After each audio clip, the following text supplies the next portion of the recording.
Yes. How you doing, Plane? Good. Good. Excited for the Super Bowl? You're going to Manchester, you said? I am indeed. It's cool. All right. Let's see. Okay. Let me open up my expiration. Did you see the beast I added, Dahlia? Or Phoenix? I literally just logged on, but yes, I can see them all. Thank you. I'm excited to see what it is. 421. Almost. Almost. Almost a perfect number.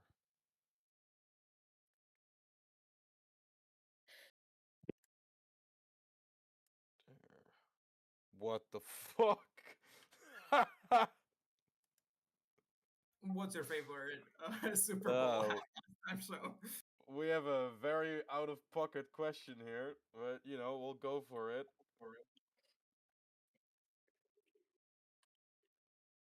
That's the most wild one we've had so far, I think. All right. Welcome everybody to the stream with that opening. This is Chains of Asmodeus Revised. I am Job.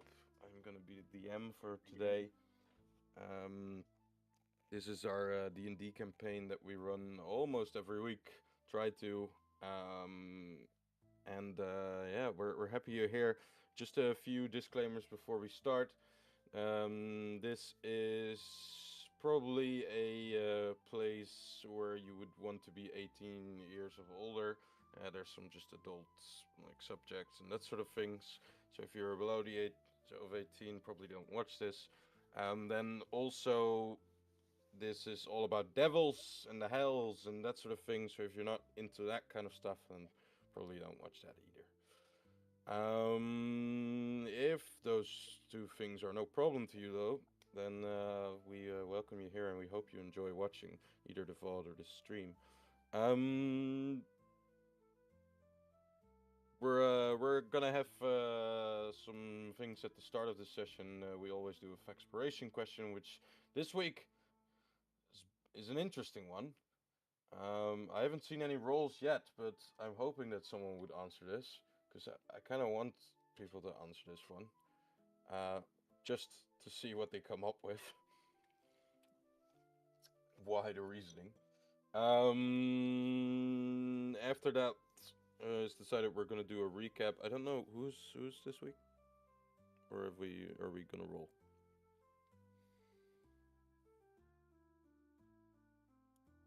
Hello. It's me. Not mine, but It's me. It's a plane. All right. Anyone want to answer that one or no? Well, you don't have to, but it's a wasted exploration. sure. There you go. Ian has a 16. Fook has a 14. Still with Ian. Oh, what a shame. Charlie with a 5. Alright. Plane, you wanna try it too, or you're good with only the back? I'm good with the recap. Yeah, the recap. Alright. I wanted to say backstory there for some reason. Oh, yeah. Also, we do play with cams. It's just that we don't stream them. So,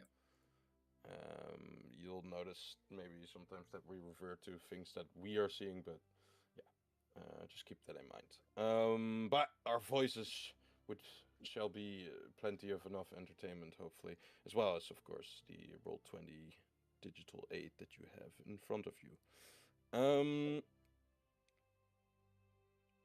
We have an Ian that can answer this question, but before he does, let's go to the recap.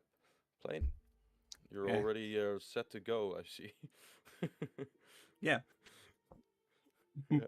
He's gonna recap the last the last game 6 of the Patriots. The last 6 Super Bowl wins. Yeah. Get ready, guys. I'm about to rub salt in the wounds for everybody else who's a This fan. whole session is gonna be a history lesson about the Patriots. once again, Or When also it's- the place I'm going to watch this match. Yeah, I just asked to confirm, but we're for the Seahawks. I don't know why, but because nobody likes the Patriots. We've been too dominant over the last 25 years. Yeah, but when Plain was playing for the Patriots in the last 25 years, all those years. The colloquial term, Ian. yeah. Also, just for the people watching, we are a D&D group of like fully nerds, but somehow we've established like with Alex, it's like 4 people that are very much into watching American football. All sports, really. American football, yeah, all normal sports, football, Formula One. but this one as well. And there's only one American actually, or at least U.S. American. And he's No, not rather even than here. Canadian American. Yeah, he's not even here at the moment. Because Canada's just I the feel- 51st state. If you Well, didn't know. I feel that maybe I'm wrong here with my assumption, but I feel that American football is mostly it is probably played a lot as well in Canada, of course. I mean, Ian is pretty much proof of that, but it's like even more popular in the US, if I'm correct. Well, with that. obviously, yeah. Yeah. But it's I also think that's popular. what It's they- popular in Europe as well. There's plenty of European teams, Yeah, that's European true. leagues. We have a team from Serbia, and they're like doing great at Euro Yeah. like plays and stuff. So yeah, I think the there's a last, lot I of think the nerds. last time like a US all team took on a Europe all team, they lost. Yeah, yes. Cool. I mean, I guess there's always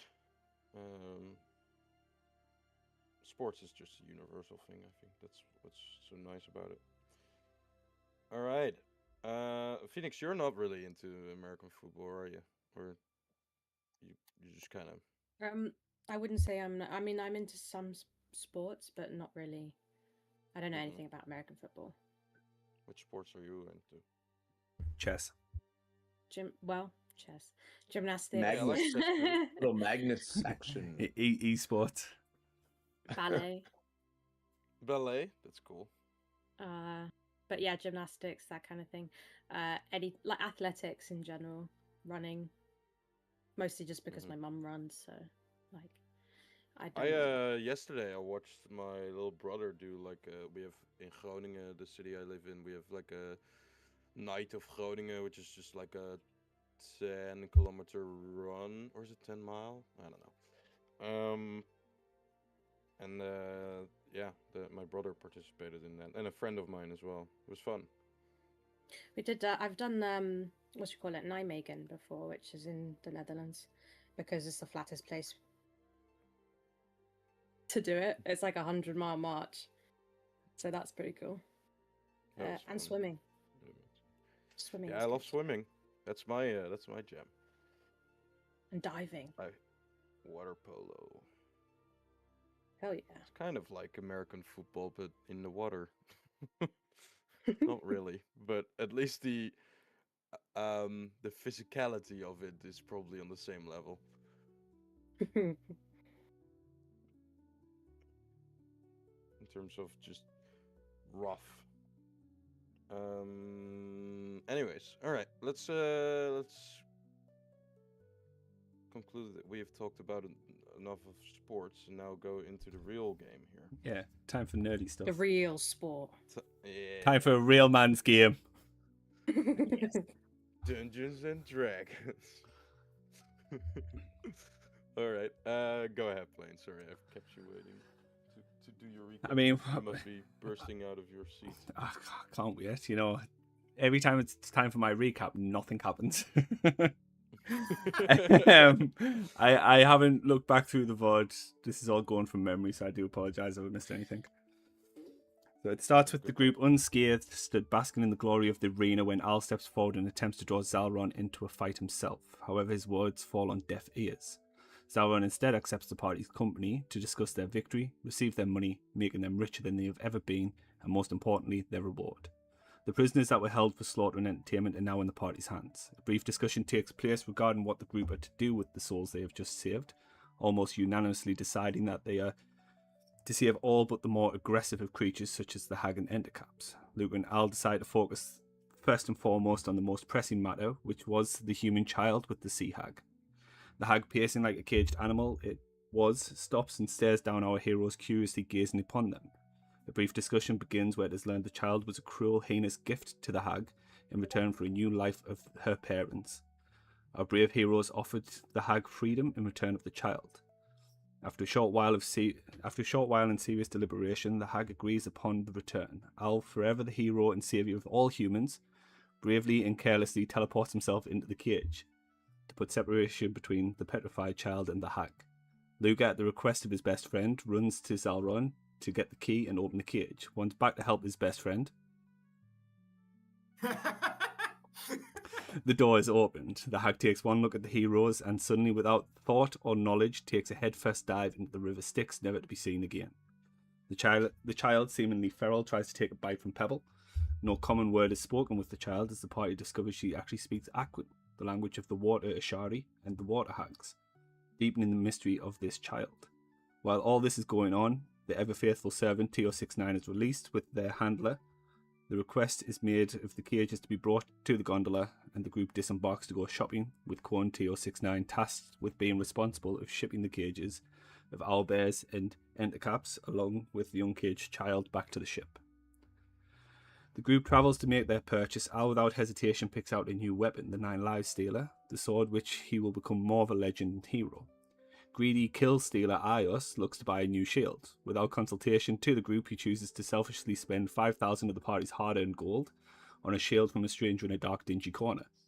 Upon holding the shield, he hears a dwarf's voice. Unfortunately, due to his low intellect, Ios is unable to speak to dwarves, and instead of trying to save the soul trapped inside, as he has boringly preached many times in the hells, he offers that soul up for trade, along with 2 other souls and the coins he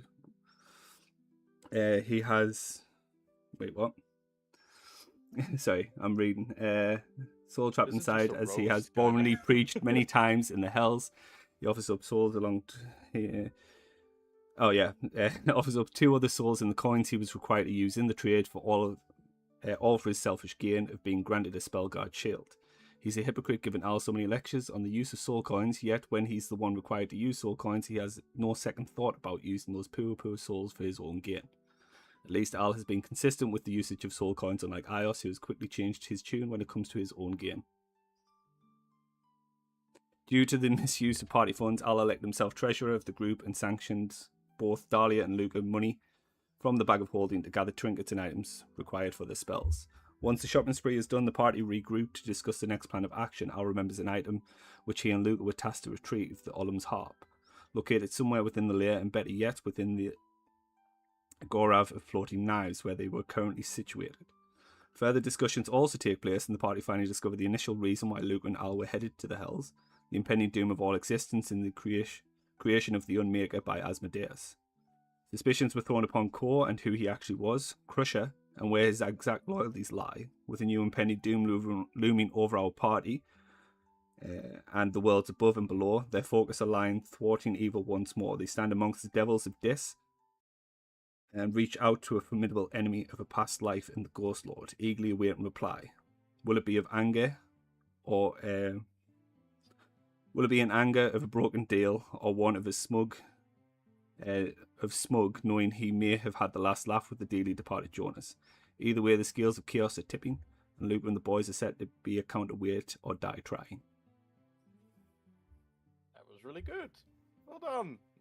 Totally not a roast. It Oh, was really good though. I had to throw some roasts in there.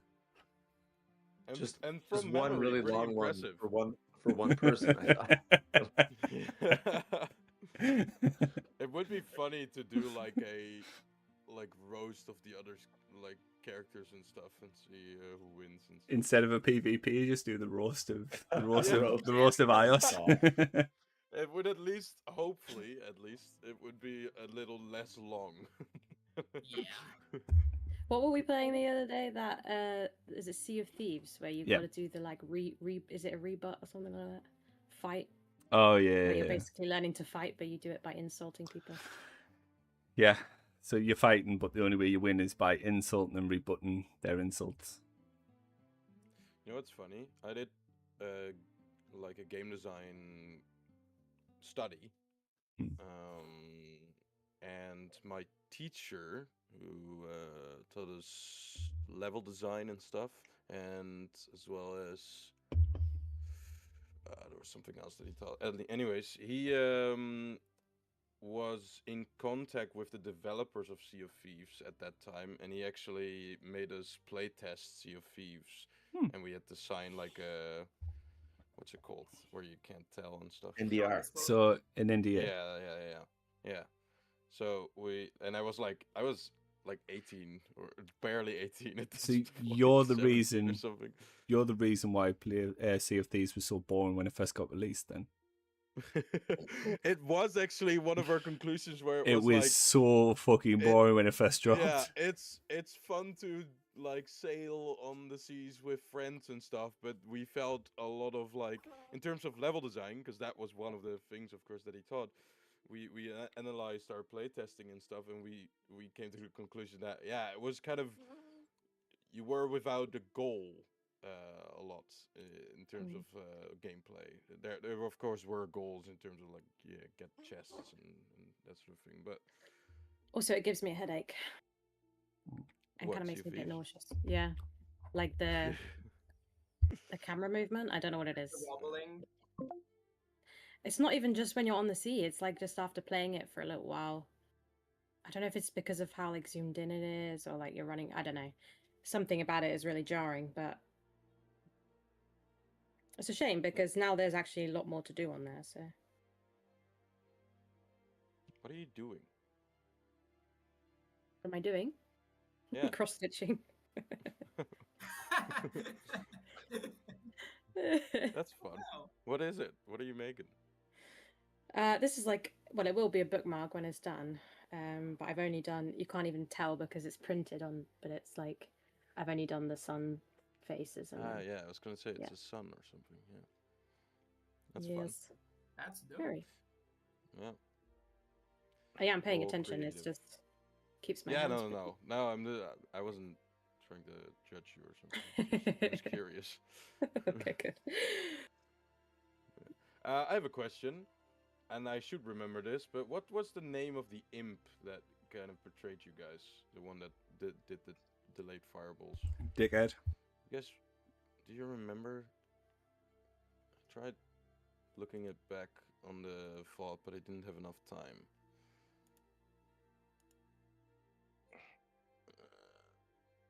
Right. If somebody searches that up while we have Ian answer our question. Accurate. All right, Ian. Would you rather have your anus and your mouth swapped, or your teeth and your fingers and toes swapped?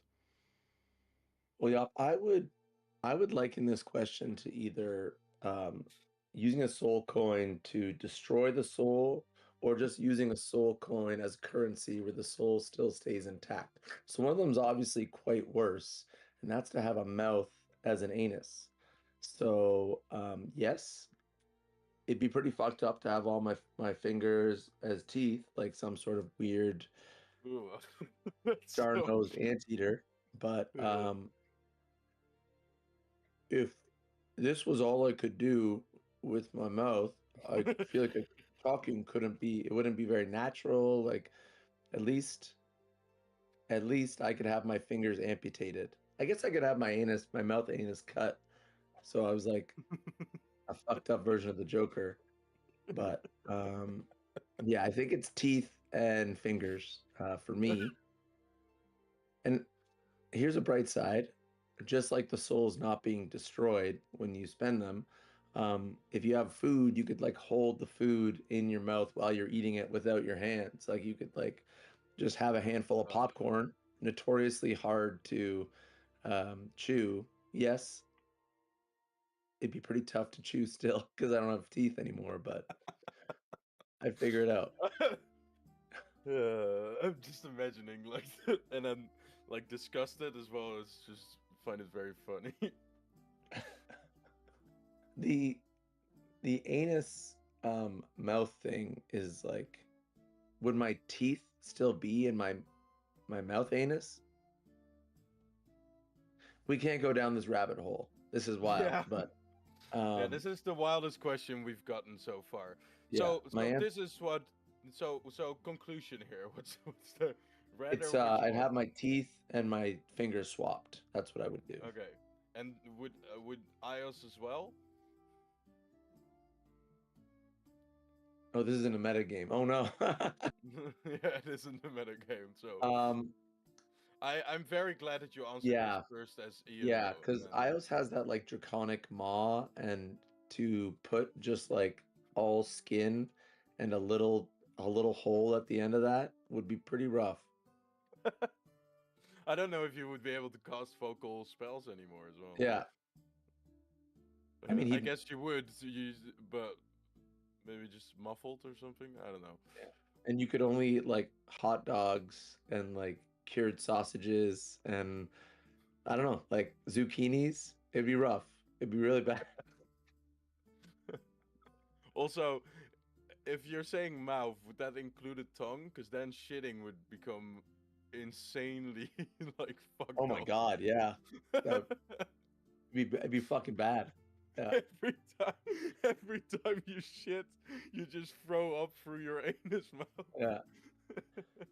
So there's one real answer. I mean everything can be boiled down to the soul coin paradox. And I think it's important that we all think about the defamatory things that we say sometimes, you know? Yeah. Just as an aside. Yeah. Yeah. Now, well, the amount of stuff that is already on the internet now that we've said, especially me, is I'm never getting a job again, I think. But you know, I gotta live with it, I guess. I'll become a professional DM someday. All right. Thank you for your well-informed recap as well as your answer, Ian. Very weird you bring up soul coins again. You're obsessed. I'm yeah. Sure. Yeah, you are. maybe in the solution of like getting rid of the whole soul coin thing and beating Asmodeus and then freeing all these souls that have been. Well, actually, soul coins are probably not a good thing to free because if you are in a soul coin, it's probably because you are a lawful evil creature. So I don't know if you want to free those. Anyways, let's get to it. Both your expirations for the session, 1d10 of course, and then we'll begin here. Like I heard in the recap, we left off kind of in the middle of the Agora of Knives still. You guys had searched up a small alleyway to discuss the very necessary discussions about why you were here and Kotem and that sort of thing. But currently you are still there, with some ideas now of what to do, but not knowing where to go for them. At least not yet. What do you guys want to do? Well, we're waiting to hear back from the Ghost Lord, aren't we? I guess so. Yeah, the message I guess was just sent. There's no response yet. So, Well, you know. when he comes back to me, I'll be sure to tell you all. How coveted do you think the Olim's harp is? Well, from the material plane, I mean, it's a it's a talking point in every college. Like, yeah, it's one of, if not the most important artifact of any bard ever. So, I think very. What about in the Hells? Maybe more so. Basically, I'm trying to determine if us asking about the Olim's harp is going to get us unwarranted attention, or at least more so than what we already have.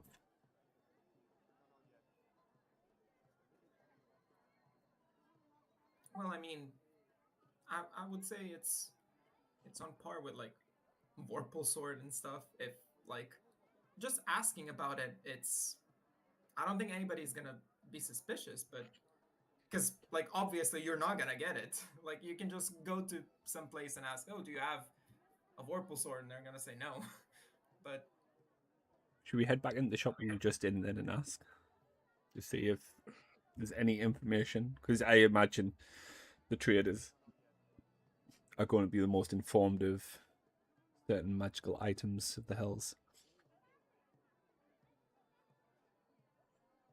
yeah, and just a meta question for the DM, because it's a legendary item, and so is the Vorpal sword.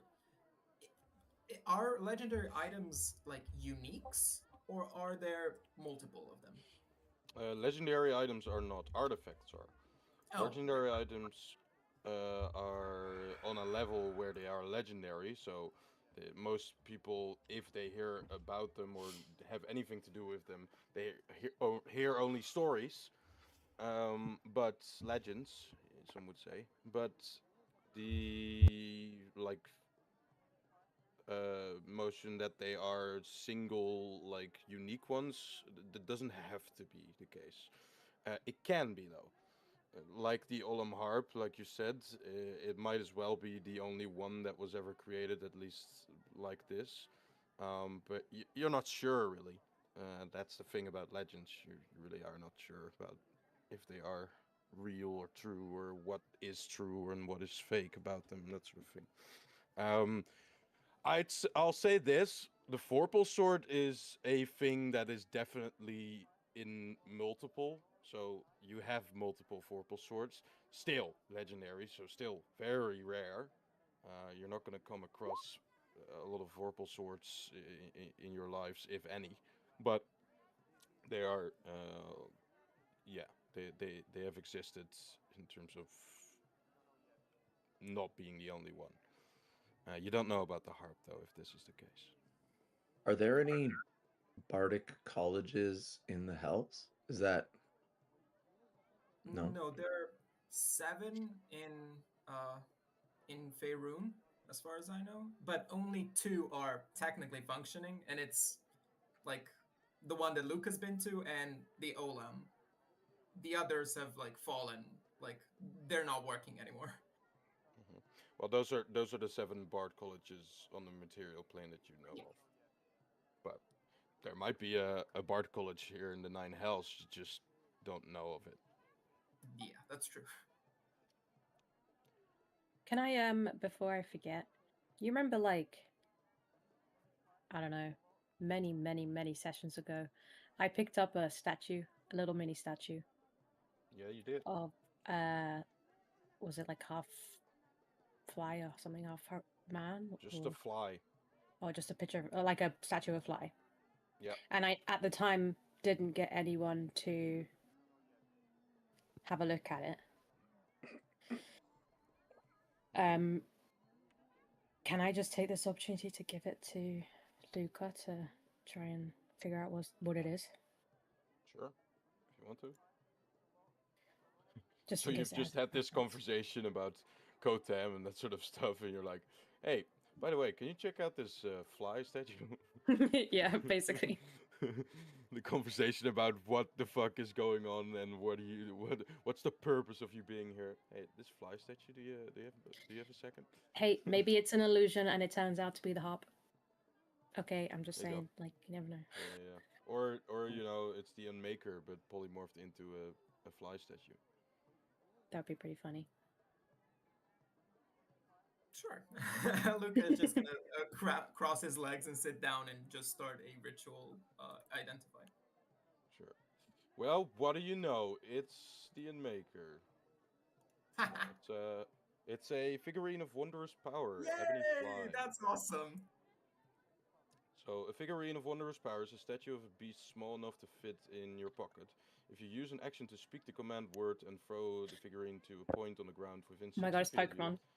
the figurine becomes a living creature if the space where a creature would appear is occupied by any other creatures, blah blah blah. The creature is friendly to you and your companions, understands your languages, and obeys your spoken commands. If you issue no command, the creature defends itself but takes no other actions. The creature exists for a duration specific to each figurine. At the end of the duration, the creature reverts to its figurine form. It reverts to the figurine early if it drops to 0 hit points, blah blah blah blah blah blah.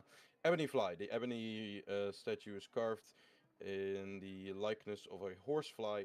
It can become a giant fly for up to 12 hours and can be ridden as a mount. Once it has been used, it can't be used again until 2 days have passed. Man, I don't know why I waited so long to have that identified.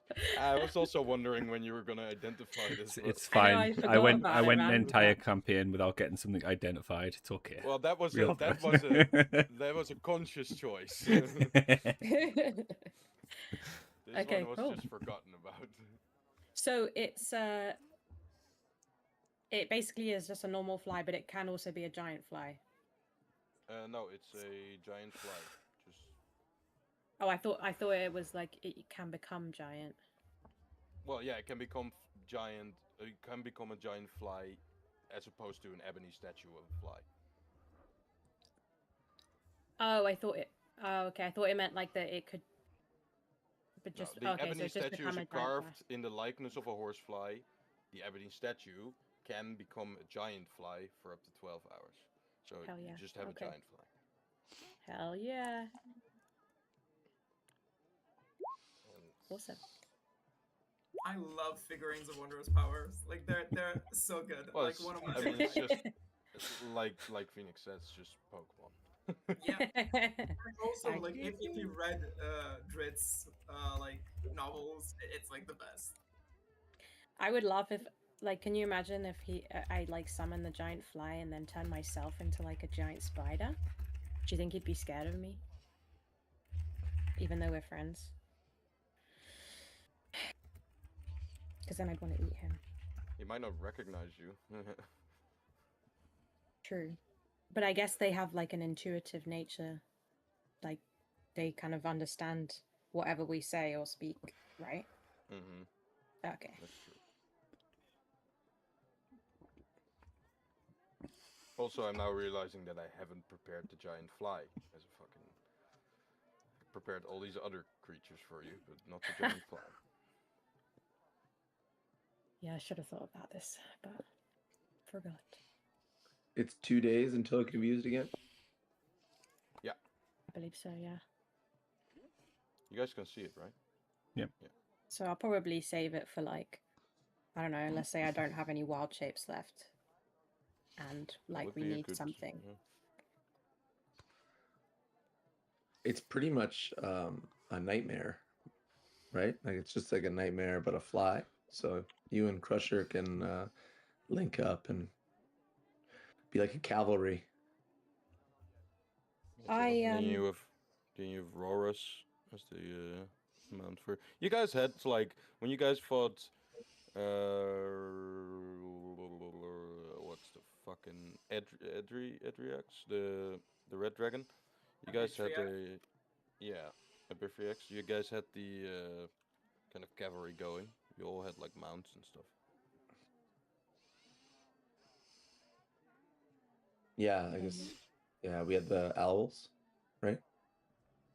Owls, Roros, the Pegasus. Oh, also, those kind of things. there isn't an Almirage either, which I did ask about for a familiar, but I did that in a separate message, so Oh yeah, true. Fuck. it's okay. Sorry, I gave you like a lot, a lot of stuff to do. So I'll edit eventually. also, I have a habit of like messaging my thought process, which means that you just end up with like spam, and then like you don't actually know which part of it is relevant. Unfiltered. You should bold the important parts. I know. I need to go and do that actually. All right. So, with this new discovered magic item, what do you guys want to do further? Ask about the Olin part, Are I guess. we? Yeah, I guess we could ask that. Is the thought that we're going to go deeper into the city eventually? Is that What is the goal on this? Well, I think the Olam Harp is the only goal we really have left, other than trying to get the whose soul is on this level. You have 2 souls here actually. Luke's soul's on this. Okay, so then more than likely we're gonna have to go deeper in the city. What happens if one of those soul coins that you traded up, Ios, was Lucas' soul? It wasn't. I checked. They were actually 2 innocent hobgoblins that you killed on the material plane that were just walking by. And I'll point at my tongue. Was it 4 and 13? Yes. Yeah. Nice. I remember them well. Mm-hmm. Did you put it close to your ear and like make sure you couldn't hear like the faint sounds of an instrument playing in the background, just to make sure? Yes. Yeah. Mm-hmm. Yeah. I did my due diligence. Yeah, I made sure it wasn't any of our loved ones, and I made sure it wasn't consumed for gas money. So yeah, I think That's nice. Then yeah, I guess whilst we're here, because as far as me and Luke are aware, the Olam Harp is somewhere in this location. We also don't know if these souls are just on this, right? So it could be here as well. Do we have any leads, Is it Luke, Bella? as to where your souls are? Is Bella on? Sorry, not Bella. Is Bella is Lucas. currently on this. Yes. Yeah. Yes. Luca's girlfriend is, I want to say, Buttercup. It's Mara, and Yes, Mara. Yes. I That was kind of- above table. That wasn't. I also would never forget. no, that was the game. But yeah, now I haven't told you much, have I? Mara's safe in Silver Moon still. It's my mother that's imprisoned. So, yeah, I didn't expect it as well, but you know, I guess that's what the devils wanted, to surprise us. So yeah, and it's even weirder because I haven't seen her in such a while, so I hope to recognize her. Well, I'll tell you what, Luca. I cannot wait to meet the creator of such an awesome, amazing hero such as yourself, so we won't give up until we find her. Yeah. I hope she's not in a giant ruby. I would not to. I mean, cast a negative cloud on things, but these devils seem tricky, and actually, maybe I don't hope she's in a giant ruby, but the idea of bringing your mother deeper into hell with us is a terrifying thought. So we probably should start to think of avenues for our allies that cannot travel with us. I don't know how safe the boat is, but leaving your mother on a ship with Crusher, I don't know if Crusher is to be trusted these days. Yeah, that's a very good point. I still don't have an answer about that just yet, but as I said, I could potentially get people to Avernus. Well, I know I can get them to Avernus, but after that,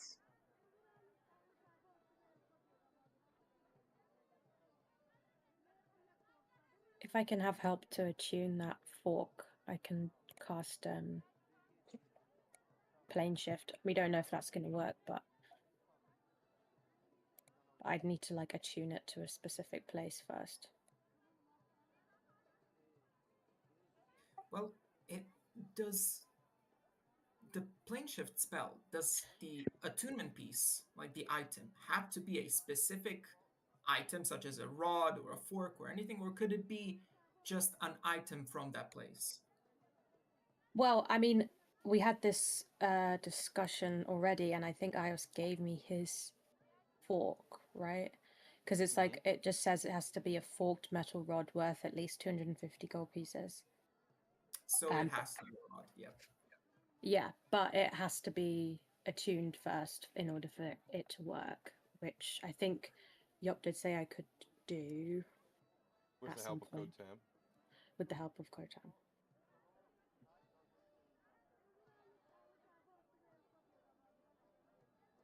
Yeah, I told you guys about keys, as in not a physical one, but a sort of code to transfer between the planes of the nine hells. They go up in amount as well as in difficulty to achieve the further you go down, and then have to go up again. But yeah, that's usually how it works.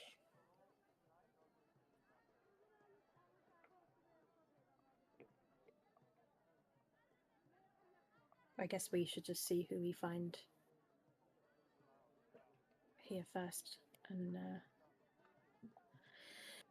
go from there, but we'll try and do something before we like move to the next layer, because otherwise it's just going to get harder. Sorry, the Olam harp is confirmed on Dis. And the Agora of the Floating Knives is what we were told anyway. Yeah. Well,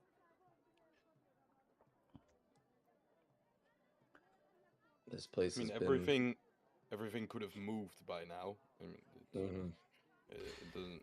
That was of course, the temporary look or the location that was on that at that current time. If you believe the avatar of Bilal, I think we may have to go and speak to Beelzebul. the Archdevil himself about your mother, Luca. Well, maybe. If she's here, he's going to be the only one who knows where. Hopefully not. Maybe she's just lost in some devilish tavern somewhere. Doesn't have to be Does that she dramatic. often visit devilish taverns? And how many devilish taverns are there in Dis? We could spend months searching in the blind. I think they're just called searching in the dark. taverns here. Well, we've got things like locate spells. Do you have any like thing that belongs to your mother, or any like? Well, that's why I wanted the crystal ball. I could try Right. and search her. As long as she's not protected by some powerful magical shield, I should be able to get to her. She's on the same plane as me, at least. That we know. I do, however, feel. So, is it confirmed that your mother was taken by the devils, or did she just come of her own free accord? Because let's face it, Belle had Bella. Asmodeus has me. So maybe this is an Asmodeus plot where he's getting all of his archdevils to take our loved ones, and that's where they are residing. Obviously, I know Bell wasn't necessarily an archdevil, but he was as close to one as we could have gotten. That's why I'm hopeful she's not directly to the Archdevil.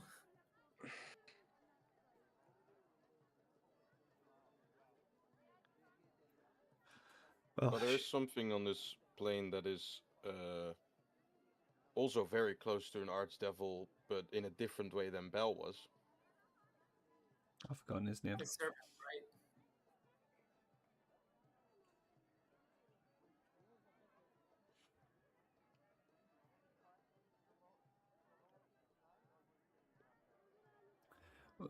Did you get your crystal ball? I did. Describe. Do you want to try scrying now? How long does it take? It will have to be tomorrow. I don't have the spell prepared, but when I do, it should be instant. Okay, then today's agenda, I guess, would be Olam Harp. At least trying to find a location of it. Getting some leads would probably be a good idea, but how's everyone feeling in terms of how safe and secure they can keep themselves? Like, do we have spell slots? Do we have health? Are we? I mean, I wasn't even touched in that fight, so Okay.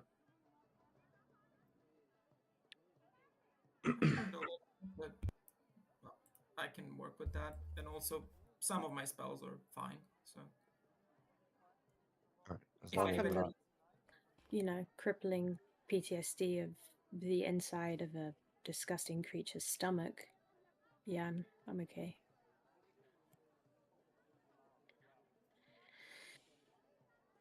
Well, I guess we're all as good as we could possibly be after that fight. So, um, do we? I think we should all probably stick together. I mean, Oh, split up. I have no Please. qualms with splitting up. I don't fear this place.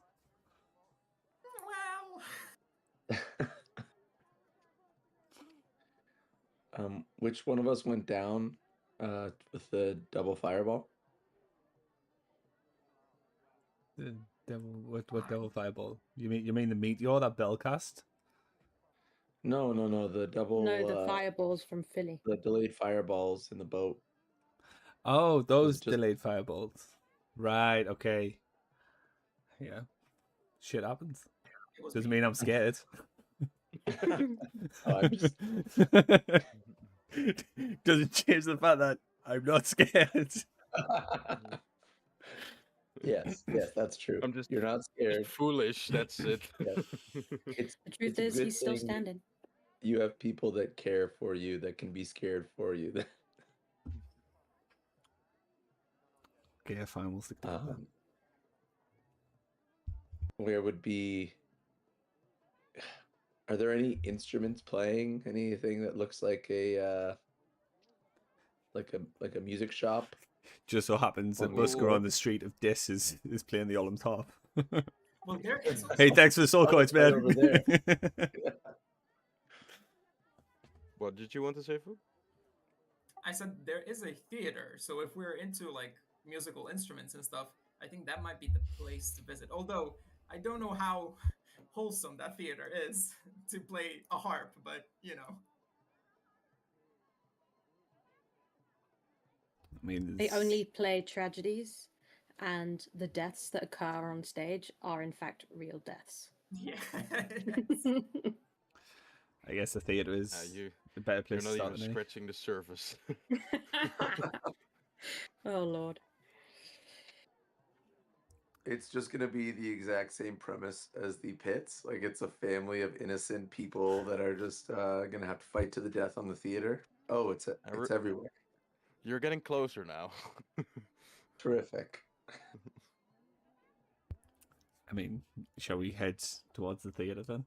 Seems like the best place to start a search for a musical instrument of great renown. And if not, it sounds like a fun side quest. Yes, I've only been partially traumatized today. I should get the full experience, I guess. Hey, who knows? Maybe Luca can get up and sing us a ballad. Oh, definitely. Yeah. And Dahlia and Ayers can To join. save our lives.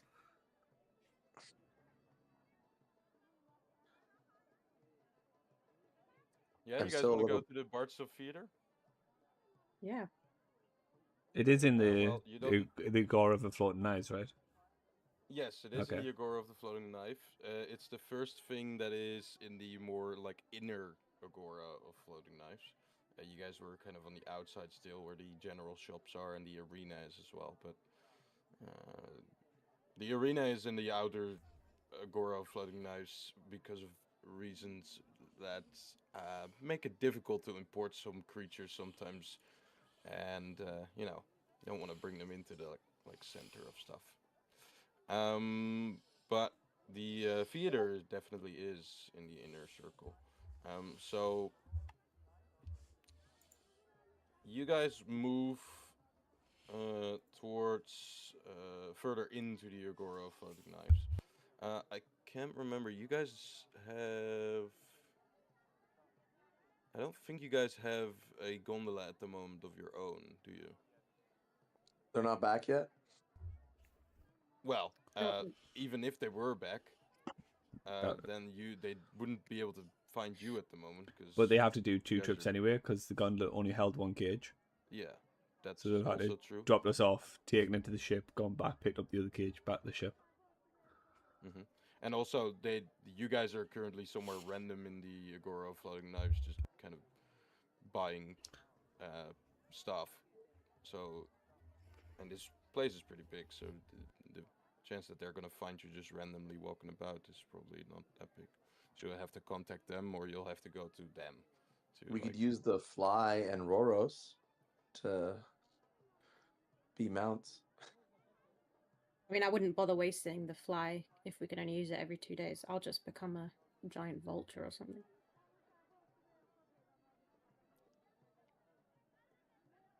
How much does it cost? Oh, last time we chartered a gondola, it went poorly.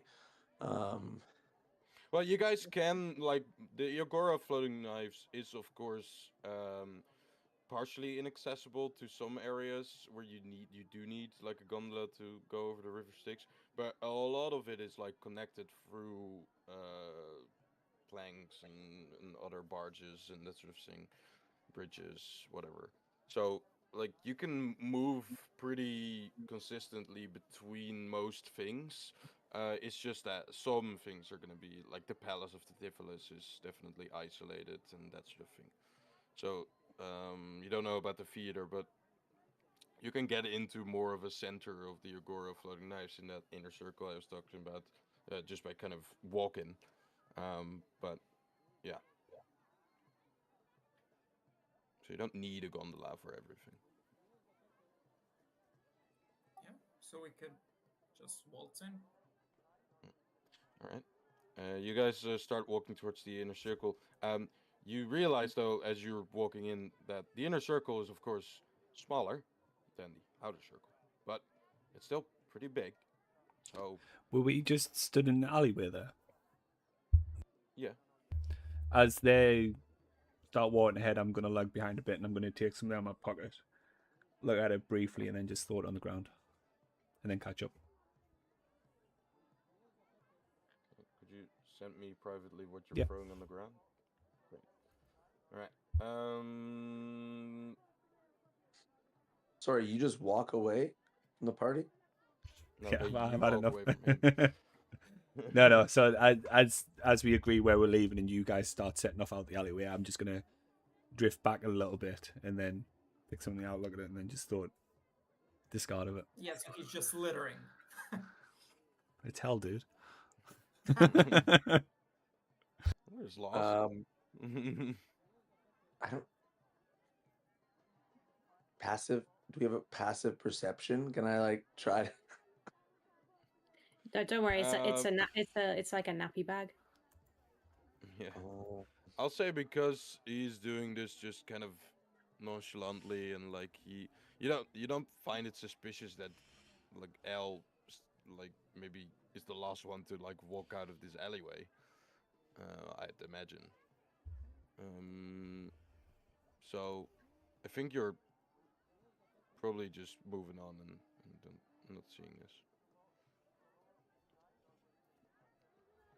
But you guys walk further into the Agora of Knives. Um, yeah, like I said, you do realize that this place is still pretty big, and you don't actually know exactly where this theater of barges is. So you'll still have to figure that out somehow before you had an actual devil that led you to the arena. But now you're just kind of on your own, and Ko isn't even here, so Is there no like signposts saying theatre this way? no, it seems like that's not a thing. No, like blood trail. There's definitely blood trails, but you don't know if this one is specific to the Agora or to the Theater of Barges. Can I tap into my newfound powers to see if I know? You're like, Sense. hey, contractor, how you doing? What's up, buddy? Looking for Is there directions. Yeah. But anyone there's plenty around of us? creatures around that might know, the devils and common folk alike. Um, yeah, you could also like try and fly up or something if any of you are able to, and then take like a vantage point or make like a maybe a perception check or something, climbing up one of the high points of one of these barges. But probably asking would be just Yeah, I was easier. just gonna say I'm gonna ask someone. Yeah. Right. Just Do you walk perch up at the to a top. devil or to a non-devil? I'll try devil. Why not? All right. Probably avoiding imps. Yeah. Yeah. All right. You walk up to what seems to be a spine devil. Those are the second most common devils it seems around here. He seems to be kind of just currently landing on one of the posts nearby. What seems to be like a shop for weird dried up heads. You know those like voodoo kind of things. Those ones. And he seems to be looking with an interest at this shop. But you approach and he kind of corners, or yeah, his eye corners you and sees you, kind of turns towards you and says, "Huh? Are you looking to buy a shrunken head? Well, I saw it flying over. I thought this seems interesting." What uses do these heads have? No idea. And he'll look towards the one that is behind this kind of stall, and you see, you don't actually know what this devil is, but he seems to. Let me get this picture up. Well, actually, you did see these guys before, I think. You see a bearded devil. You guys fought them before in the Fane of Tiamat. They were in the kitchen of the hag there. But this one, not recognized by you, seems to kind of catch up on the conversation and says, well, they can be used for all kinds of things, really. Decoration, spell ingredients, and the average, you know, well, what they were created for originally. But I don't know how that works. The hags seem to know only that. Well, I guess that's something. Um, It really Spine is. devil. Does that tickle your fancy? Is that something you'd want? But you offering to buy me some? Um, no, no. I'm new here. Couldn't tell, and I'm just interested in the society, all That's the fair. different cultures. Yeah. Speaking of culture, do you know where I could find the theater? The theater of barges. Yeah. Mm, well, that is some culture, yeah. Well, yeah, I know, but you know, I mean, why not give me something in return? I mean, you're standing here now. If you buy me one of those heads, then I'll tell you where it is. I just I just gave you a conversation right here. That I didn't ask for, but I am asking for one of these heads. That one in particular. And he points to what seems to be a very shriveled and dried up head of, you'd think, a halfling or gnome, but you're not sure. It's hard to tell from this state. How much are your heads? Well, the one that he pointed to, 3 gold pieces. Gold. You take gold? That's unreal. Um, Well, I'd assume you buy gold, foreigner. yeah. Can I investigate the head before I buy it? Sure, give me an investigation. If it's Arwick, he's so mad.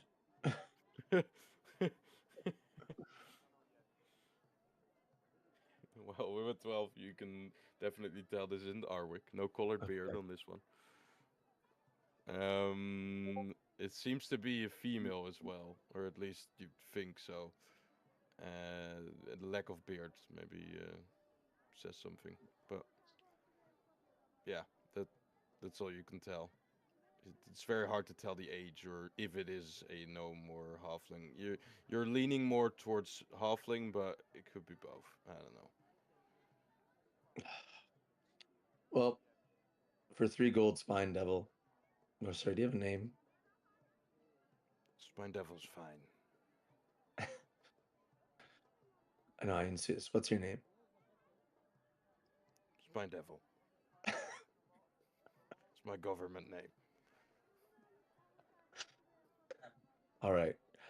Well, Spine Devil. I want.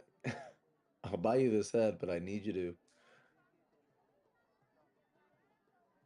I need you to be adherent to your word that you will show us where the theater is. You got a deal, and he'll reach out his hand towards you. I'm gonna nod to. Fuck! I don't want to shake his hand. Am Yeah, I you know what am I happens. am I in the vicinity? Yeah, I'll say you're close by. I'll reach You're out and shake his following this hand. conversation. Sorry, I Well, don't like. now you have to buy the head though. That's fine. Okay. I don't know if Ios has any gold anyway. I have my own personal stores and the bag of holding, so Well, I think I I'm have. I'm the treasurer, Ios, so you have to run that by me if you want it from the bag of holding. But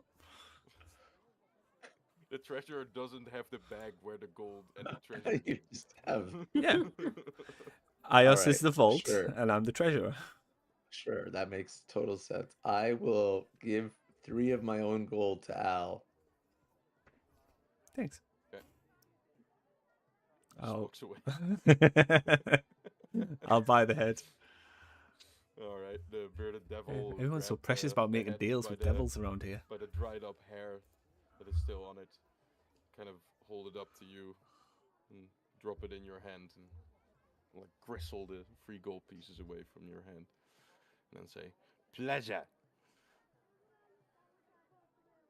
I'll hand it to the devil. I'll say, okay, show us the way. To the Lead spine us. Yeah, Mr. Devil. devil. Yes, Mr. Spine Devil. He'll grab the head and say, all right, follow me. And he flies up. And he's going with a pretty fast pace there. Mr. Devil, You guys can... slow down. Not all of us can fly. Yeah. All right. Well, aren't you a dragon? Can you not fly? Oh, touchy subject. Are you? Am I a dragon? Do you see like? Oh, now you've done it. Now you've done it, Mr. Devil. No, it's fine. Obviously I'm not a dragon. Like You look like one. I'll just try to find somewhere else to look and just look away from this conversation. Just I do look like one, yes, but are you an archdevil? Are we? I'm planning to be. Okay, I'm Oh. planning to be a Pegasus actually, so a little bit different. Is that a different type of dragon? I understand why you're in hell now. Thank you. All right, don't get out of sight. Remember, your Yeah, deal was to lead us to the actual theater. I'll fly a little bit less quickly, I guess. Would be great if we had What's a ranger with a hunter's mark. what's the Hmm? like what's the distance? How far is it? Huh? Well, I mean, flying at my pace would only take like he kind of flies up a little bit, looks around in like a few minutes. But if we're gonna walk, then we'll have to take some reroutes. So maybe like half an hour. That's fine. I mean, yeah. I can become an eagle if you guys want to get on my back. Like a There you giant go. eagle. Can you become a And we dragon? can just fly. I could, but I don't have a statuette of a dragon yet. It's just sad. I don't know what that means, but sure. The devil's really twisted that knife in Ios. I mean, it is a devil. Okay, I'll cast wild shape. I'll become a giant eagle and everyone can hop on. Well, with a large creature, you can carry 2 medium creatures, I think. But then you'll have half movement. That doesn't matter much because you guys already said that you're gonna have, well, gonna take it slow. But you'll be able to carry 2. But the last one, I can, with my slippers, I can like run along rooftops and shop tops and maybe use some agility to follow along with some Yeah, that's speed, fair. maybe. Yeah, that's Hell fair. yeah. All right. So Dahlia changes into a giant eagle. Al and Luca hop on top. Starts flying with a slow pace, but still flying. And then you, with the slow pace, Ios can fairly well keep this pace up. Um, and it takes about half an hour, maybe a little bit quicker now because you are like flying. The only one it isn't is Ios, the quickest one. So maybe 20 minutes till you get to what seems to be a long street canal. So there's buildings and barges and bridges and stuff and gondolas on both sides. The canal kind of simulates just the river Styx, but in miniature form, as this canal doesn't reach more than like 150 feet across, where the river Styx does plenty for most parts. Um, you see that this canal seems to be filled with devils on both sides, and the buildings and barges are set up to kind of face the canal as well, as if the whole canal is kind of the podium of this theater.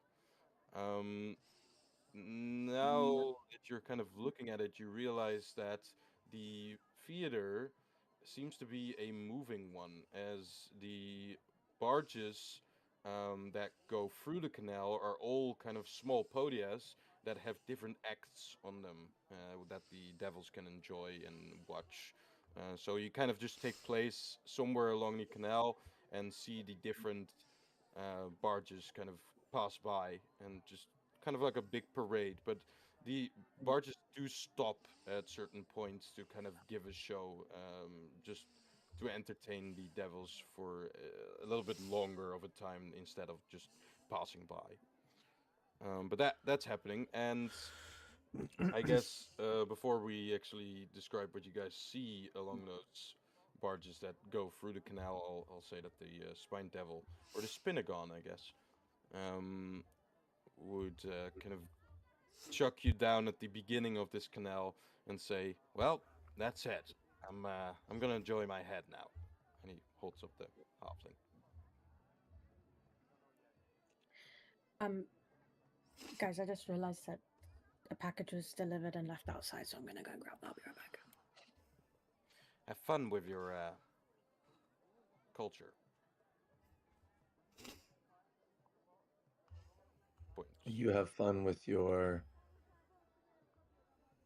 head. Don't do anything gross with it. I can't promise anything. And he flies away.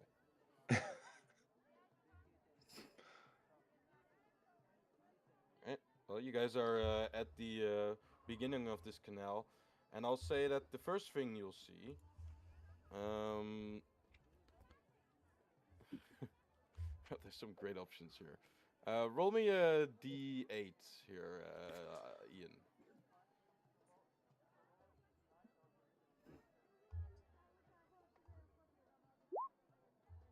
2. All right. The first thing you see passing by is what seems to be. I'll do like a little sound effect as well of the ship sailing, because I guess these barges are all sailing by. You see on one of the podias a stretched out long barge. It seems is a archery competition taking place.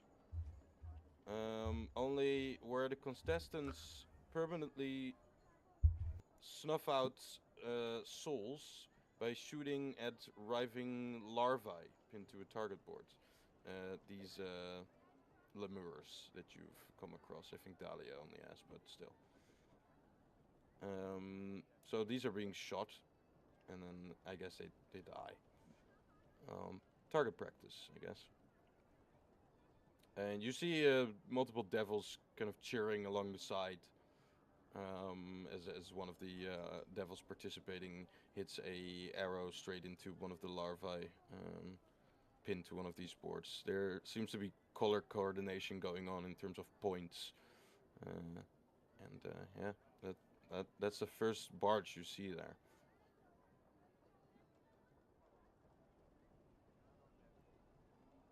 What you guys want to do?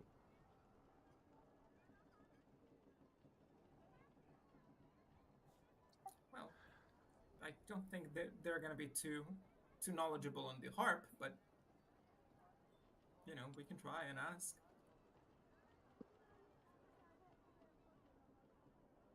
We can. They also look to be rather busy, so I don't know how helpful they are going to There's be. plenty of devils watching as well. Yeah, I'll just approach. Is there a non-devil that's watching? Yeah, there are definitely some like humanoids, that sort of thing, watching as well. I'll approach a humanoid. Okay. I'll just. It's you approach what seems to be a drow. The worst humanoid. Okay. A I'll. male drow. Male drow. Okay, that's better.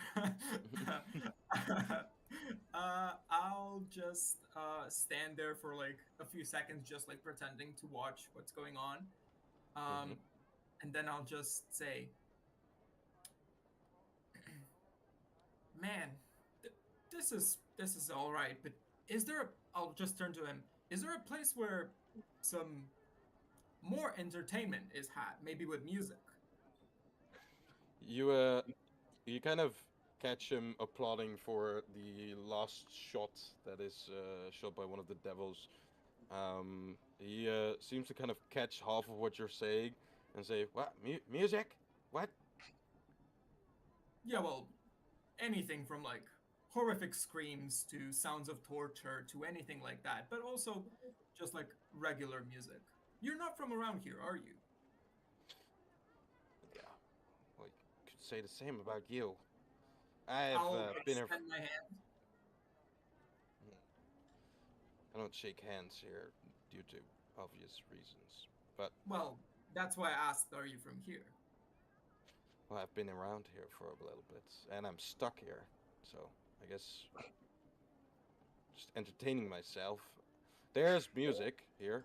There's set to be a musical act coming up, actually. Indeed. On what barge is that? Well, it should be turning around the corner any moment, but there's first something else that I would like to see, and I think you would too.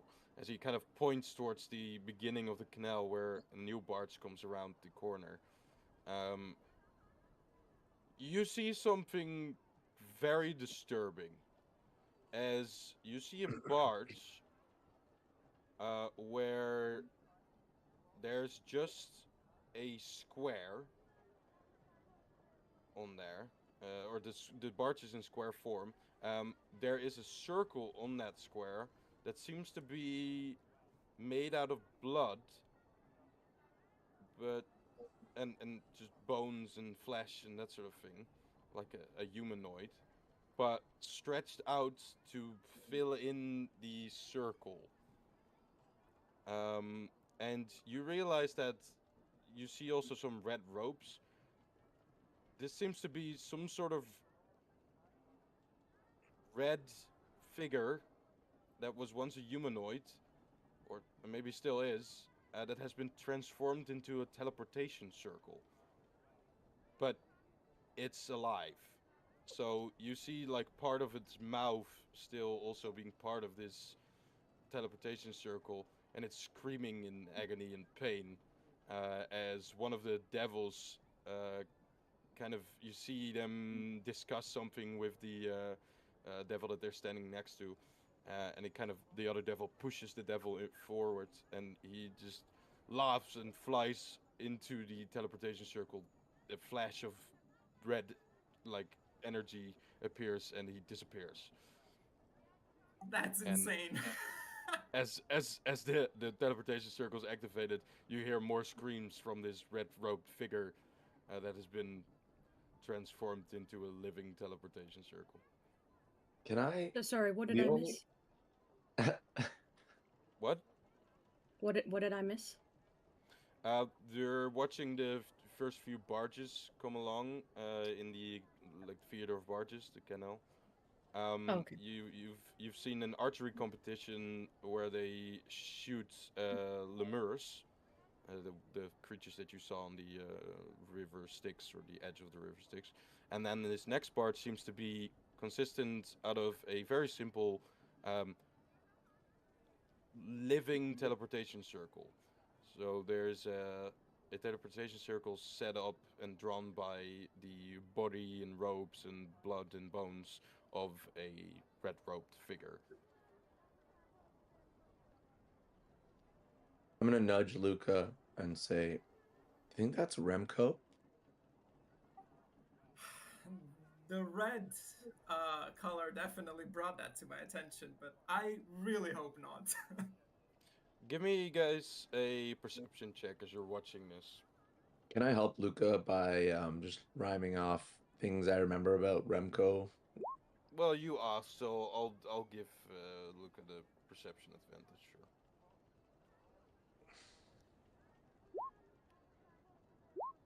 We have 26, 21, and 22.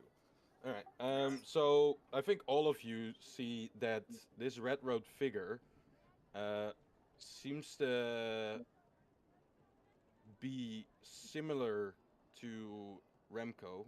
I guess Dahlia wouldn't recognize this because she never met Remco, but you might have met a Wizard of Fey, which, of course, Remco was from.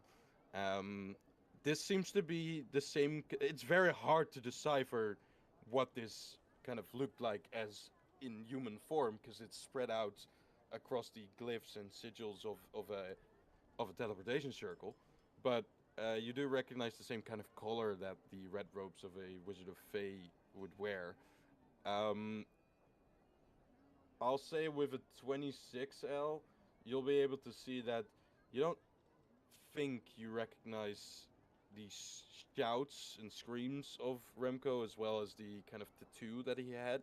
You don't see any black spots where maybe the skull, right, that Remco had on his forehead.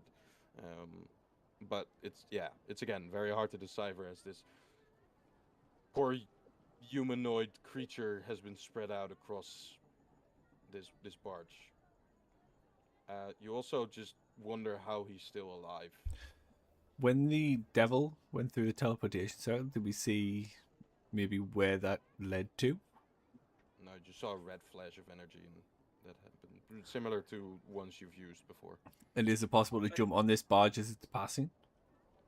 Yeah, some do actually. There are some devils that have jumped on. The one I described was the first one, but maybe in the time that you've kind of investigated and looked upon this interesting but terrifying piece of entertainment, they've maybe jumped on one or two, maybe even like a commoner trying to get out of the nine hells. Actually, Hey, seeing if But that it's hey, would work. Ios. it's 100% sure a teleportation circle. Yeah, it's set up Okay. like a you've cast this spell before yourself, Yeah. so you recognize this as a really fucked up version of a teleportation circle. Hey, Normally, you would draw this out by like chalk or like carving it into stone or dirt or that sort of thing. Now it's made out of a humanoid hey, Ios. that is still living. Yes. How much to go through the teleportation cycle? You want me to go through the teleportation circle? Yeah, I bet you won't. I mean, I don't think I would succumb to your sad attempts at goading me into it, but if if the party wants me to test it out for our own well-being, I No. would do that. I'll Okay, say it to him in Draconic. Go on, you know you want to. Al, are you just like You don't know what I'm Drow telling. that You is don't know what I'm telling also- him in Draconic.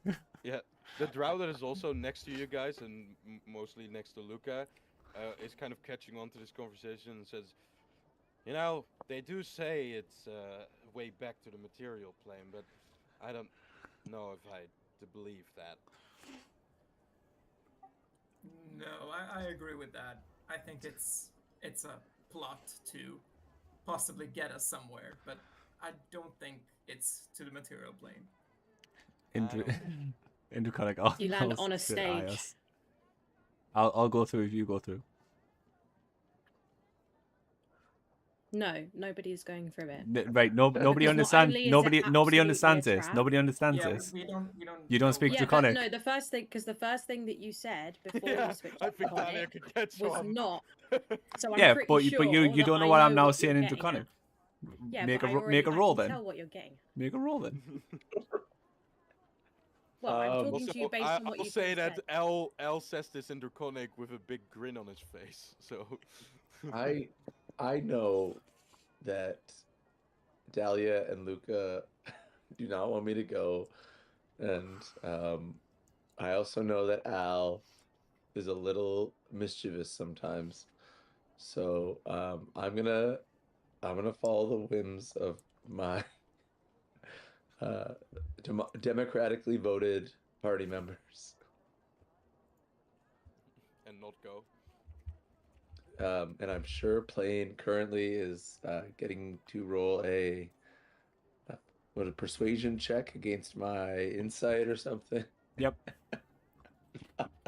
Hell yes. I mean, not only is it almost definitely a trap, but it seems to cause whatever that living thing is excruciating pain every single time someone goes through it. Is it pain or is it pleasure? Well, how about we Give me ask an them to make insight you check. into one, and you Yeah, can give tell me us. an insight check, Ios. Just Ios.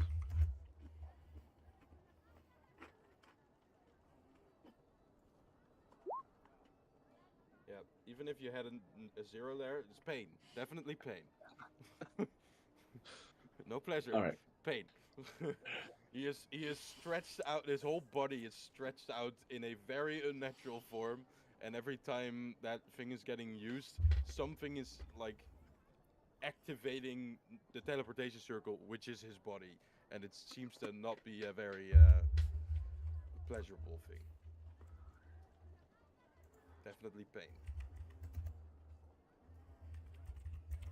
I'll look at the drow next to me and say, so, what was this all about? Is this it? Is this just the teleportation circle? Well, yeah, but well, there's plenty of other entertainment things. I think the next one will be one with music. Are you planning on joining us for that one as well? I mean, you joined me, but I'm standing here. Yeah. At that point, yeah. What's your name? Valak. Saren. I would say pleasure to meet you, but you know, I don't want to be here, so. Well, that makes a few of us. You want to be here? Well, I don't suppose many people do. Well, I came here originally wanting to be here, but that's been what, like a few days now that that moment has passed. So, You came a few days ago. uh, well, if I couldn't keep count actually. Yeah, that I makes don't know. sense. It's been a while. And if you don't mind me asking, did you come from the Underdark or? Yes, yeah, I am a drow. Well, it's it's just that I was wondering if it's different underneath the earth. Magic can be different, so. Hmm, that's true, but no, I was from the underground, underdark, my home. And I came here to in well, I got sent here by my mistress, but to retrieve something. I got it, but I now can't go back. So, it's actually might be a good thing now that I'm stuck here, because I'm gonna assume that when I go back, I'll will be well. I hope I won't be in much pain more than that guy. And he points towards the teleportation circle. Did we see any of the mortals try to go through the teleportation circle yet? Like, Yeah, there's yeah, yeah. commoners. Yeah, one what seems to be other drow has taken up the risk of just seeing where it goes, and has actually, from a part where the barge kind of came close to one of the other barges in the canal, has jumped onto the teleportation circle. Drow, what's your name before you go? Who are you?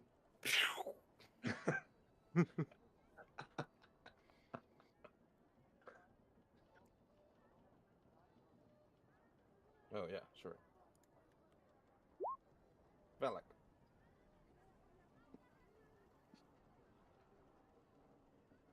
Just plain and simple, I guess, like you would Yeah. hear.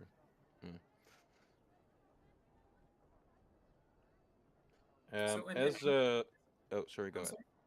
No, no. No, go ahead. What is he doing now? He's just kind of watching still. He's partially having the conversation with you, but also like he's talking while looking towards the barge, I guess. So he's mostly focused on just entertaining himself.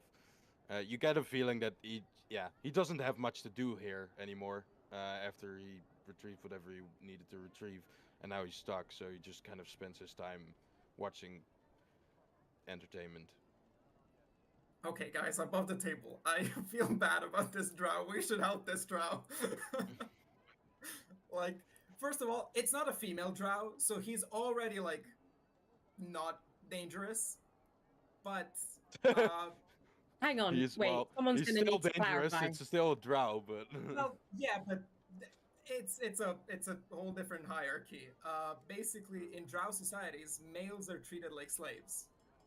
Oh, okay. Yeah, Yeah, that's fair. so they're like either killed or used as like Yeah. basically objects. female drow So are just you would like it there. I think female drows are like better in every way. They're smarter, they're stronger, they're faster, they're older most of the time. yeah, because males don't get to live that long. No. They are the most Well, barbaric of they the live as long elvish as society. a female drow would. It's just that they don't get to that point most often. I've actually, like, Dahlia's actually been to the Underdark, so I feel like she should probably have already known this. So. Yeah, there you go. That's a story. Well, that's how I met Flory, the Flump, Ooh, okay, okay. who is still trapped in the sword that Al has attached to his hip. You haven't checked lately, but yeah.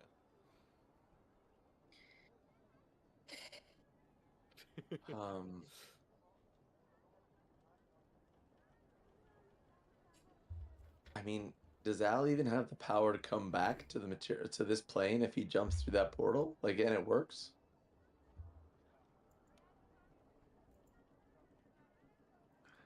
Guess there's only one way to find out, right? He runs.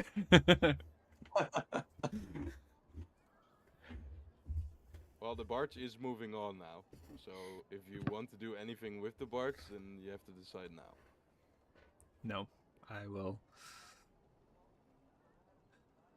Against all of my judgment, I will refrain. Blaine, I heard if you don't jump in the teleportation circle, the Patriots might lose today. Whoa! Hey, we're doing the real sport here, Ian. D&D.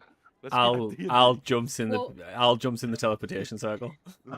You know what's funny, Ian, is that like I just went on WhatsApp and clicked on GIFs, and I have no interest in football, but the first thing that came up on my list was Go Seahawks.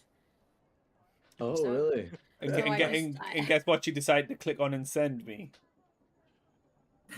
Followed by immediately ignore that. No, that can't be ignored Well, now. The thing is, at first I clicked it thinking, what the hell is like the Seahawks? And then I looked it up and I was like, oh shit, I could not have said a worse thing to you. I'm sorry. Anyway. I'll stab Starly Valak, in the heart. kind of looks towards you, Luca, now, fully looking towards you, and he says, "No, not in for any chance of getting back to your home plane there." Well, I also say that to the group. I could send Pebble, although Pebble's not from our plane to begin with, so I don't know how that's gonna interact. Well, the teleportation circle, yeah, it's just is somewhere towards something, another teleportation circle, and then Pebble is, I guess, not as far as you guys know, only like mortals are being blocked. So I don't know if Pebble specifies as that because he's more like a spirit. So even if I do send him, it's not a confirmation of anything. I mean, it could be a confirmation of what's on the other side. Sure. I'll just this poor bird. Oh god. Pebble is on your shoulder. He's like shaking his head. We He's seriously like, gonna do chirp, this? chirp, motherfuckers. I'm not gonna send my burn into the teleportation circle of a dead man. I'm not doing that. He's not Luca. even dead. That's the worst Yeah, part. he's living. Luca, send Pebble. Nope, I'm sorry. Pebble or Al? You You've know, got to choose. if that's a familiar that you're sending, or maybe sending in, if it is on another plane, you wouldn't even be able to see what's there, you know. Yep. I would have to summon it again, which takes an hour, so never mind. Fine, we won't go through the teleportation circle. Yeah. Well, it seems that the other side of the teleportation circle is also kept quite secret because people have tried what you're talking about, but it doesn't seem to help. I haven't tried it myself, so I don't know what they will see in their familiar form, but yeah.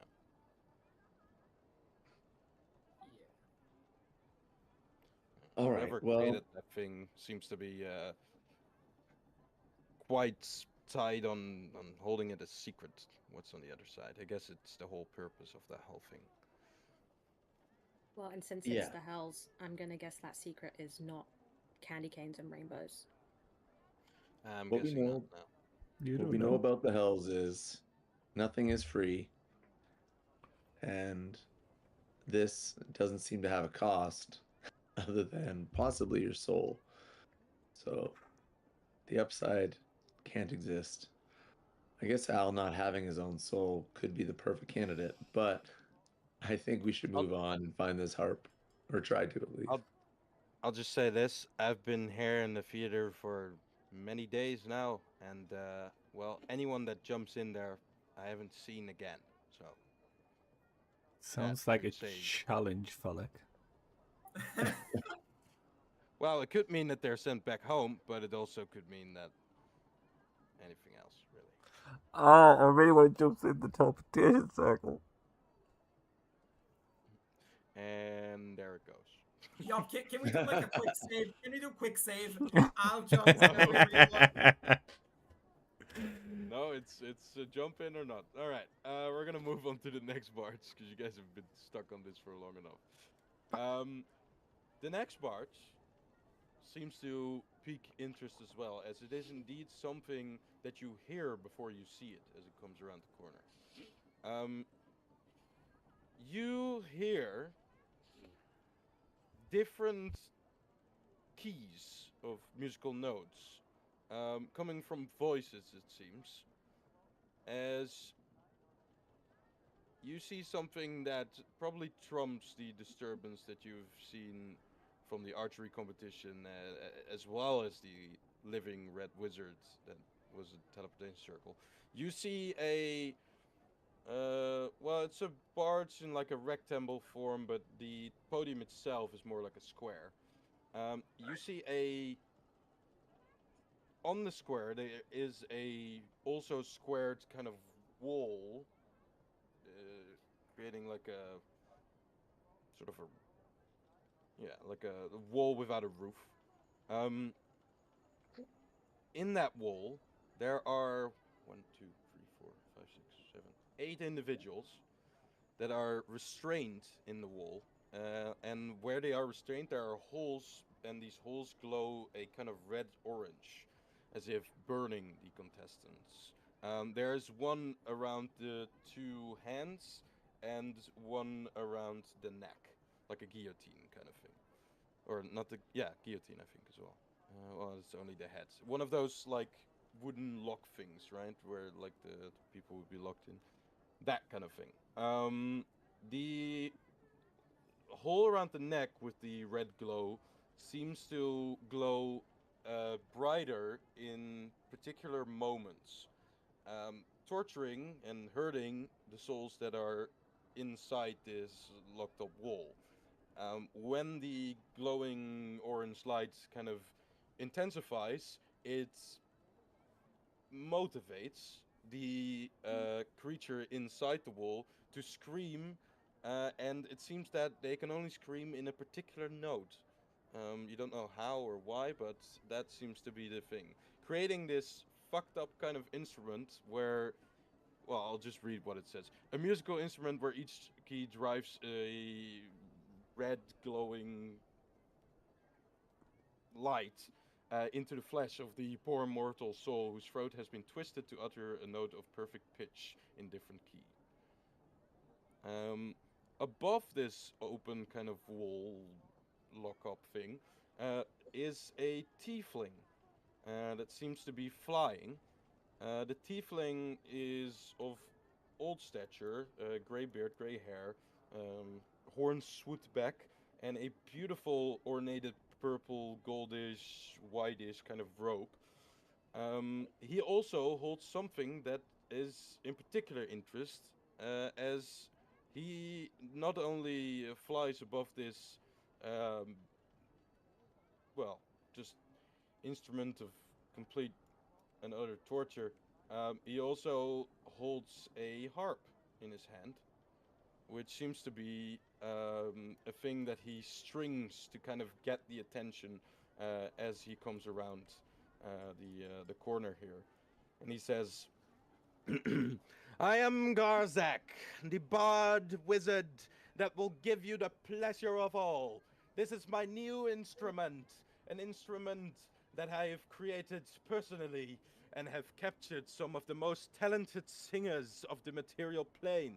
Coming from the Sword Coast themselves, these are the Phalentras, the song singers, the spell dancers, captured to be specifically entertainment for all of you. Hear them and marrow in their pain. As he says that, the different pitches go up and down, creating this fucked up melody, and the pain is not only heard but also seen as all these creatures are faced to the outside of the wall, so you can actually see their faces as they contort in pain, as the red glow kind of blinks up and out from the different creatures.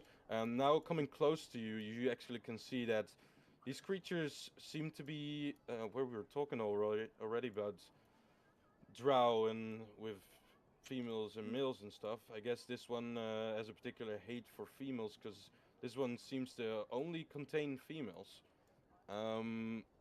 They are also of the either elf, half elf, or human kind. And yeah, they seem to not have a good time at the moment. And I'll bring you guys to the.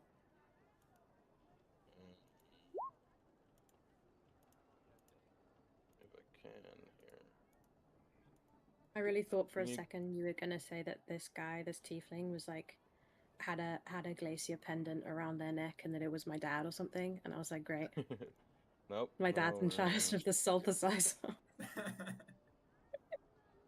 I guess I missed that out, but he'll introduce himself as Garzak. Garzak. And I'll bring you guys to the map here. He sounds like a Garzak of shit. Nice.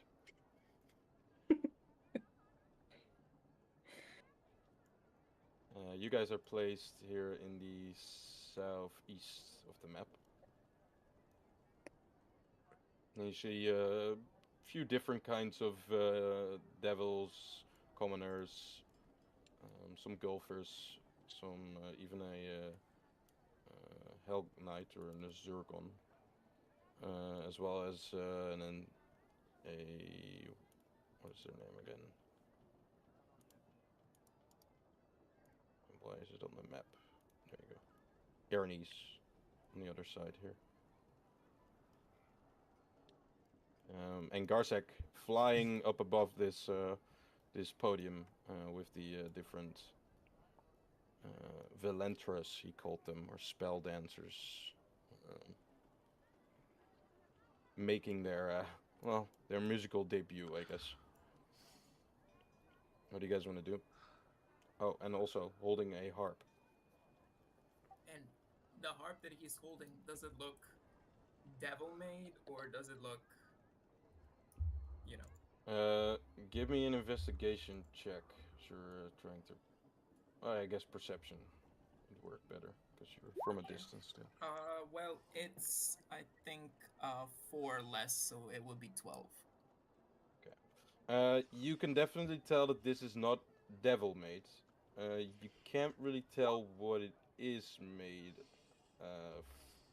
from or what it is, but it is very ornate and seems to be beautifully made of wood, like most things here in the Agora of Knives. You trying to identify it if it is the instrument of the bards, the Olam harp. You can't tell from this distance. I mean, it very well could be, but you've never seen the Olam harp like depicted. You've just heard from it and read about it, but yeah, Yeah. haven't seen anything. It Okay. sounds beautiful though, as he strings it a few times. It's a small relief that he has. Well, that goes through the air every time he strikes it. As the or the harp seems to be producing a beautiful sound compared to, well, the also perfect pitch sounds that you hear from the entertainment here in front of you. But I mean, those are in screams of pain, so it's not really your taste, I would imagine. What do you guys want to do? I'll just, as I'm looking at it, I'll just take my elbow and slightly nudge onto Al. Just still look at the harp, not like moving my attention. I see it. Follow your lead. Well, it might not be it, but it's way too much for a coincidence, right? Way too much, and this is a little too barbaric even for my standards. So I think we should try and put somewhat of a stop to it. I'll look at Felix and ask, how long do performances last on the barge? Like, when do they take breaks, or? Well, ranges. I don't know the details of it, but some like the archery one stay up for a bit, and then the teleportation one just kind of moves along the canal. This one often stops. I think. I haven't seen this particular act. This one is new, I must say, and well, uh, given my culture, it's a welcome change, I'd say. But uh, yeah, this one particular with Garzak stops for quite a while as they want to perform their act. They do a few numbers most of the times. I don't know about this one in particular though. But yeah, I am enjoying it quite a lot so far. Uh, It doesn't sound particularly beautiful, but just the sight is nice. Yeah. The harp sounds nice though.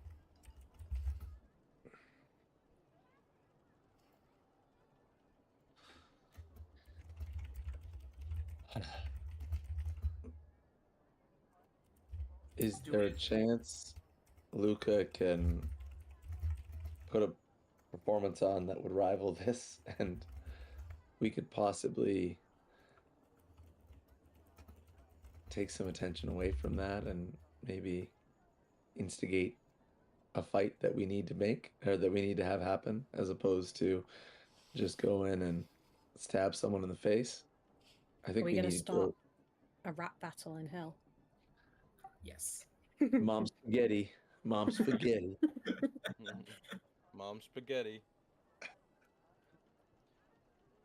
Mom spaghetti and mom spaghetti, my mom spaghetti. Well, I was thinking of if we do wait for them to like finish their act and go into like Garzak goes into his like whatever dressing room, then we could maybe try and I could approach him, try and talk to him, see what the situation is. Uh, However, I do think that the harp,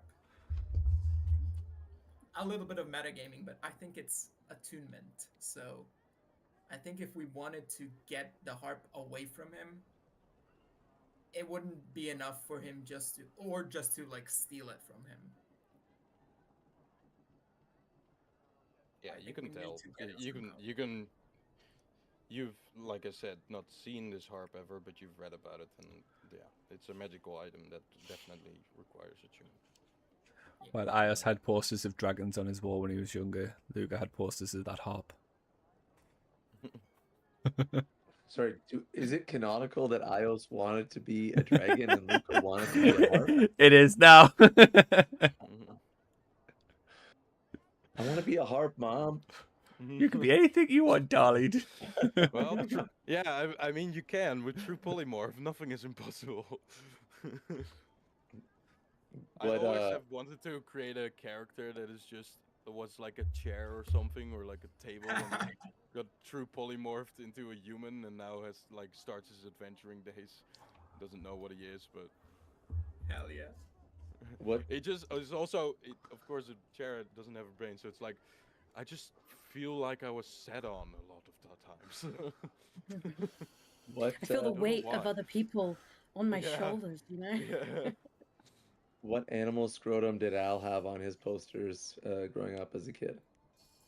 Didn't have posters, because he grew up in an orphanage and he was severely bullied by elves. Okay. But Okay. Ow. wait to let him just relive his trauma, Ios. Yeah. Oh, I forgot you're. Now- He was Sorry, abandoned. sorry. He was abandoned as a baby and had to grow up in an orphanage full of high elves, getting nothing but bullied. And you wonder why he is the way that he is. Alright.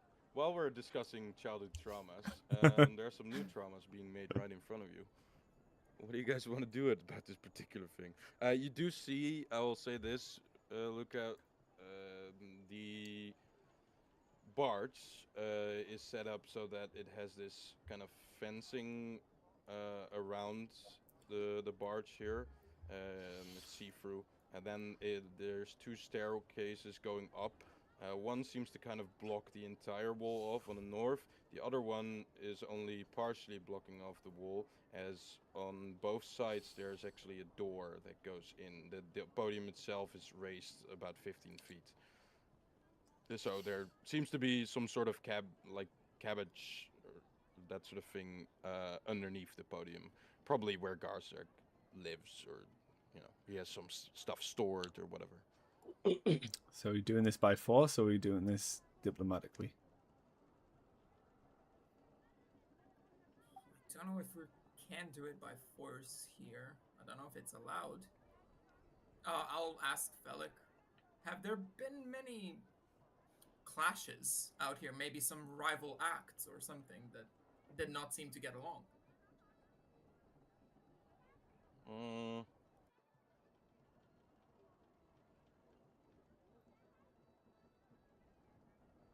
Eh, no, not that I can remember. I mean, I've seen some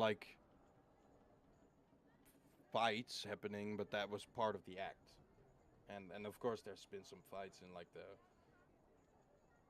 in the audience, just among themselves, probably for stealing a spot or whatever, that sort of thing. Not really a fight with the barges. I'll say that I'm quite enjoying this part so far, so I'd appreciate if no disturbance was made, just No. until it's over. Just hypothetical. Regarding these fights that you've seen, Felik, what has been the general repercussion of a fight breaking out? Well, you see that one, and he points towards the Aranese that is on the other side. Those are generally seen as the law here, I guess, enforcers, you'd say. They serve directly under Tiflis, and he has a whole, let's just say, family of them in his possession. And, well, whenever one of the fights breaks out, it seems that out of nowhere, a few of those show up and kind of just take whoever they think is responsible or not dead.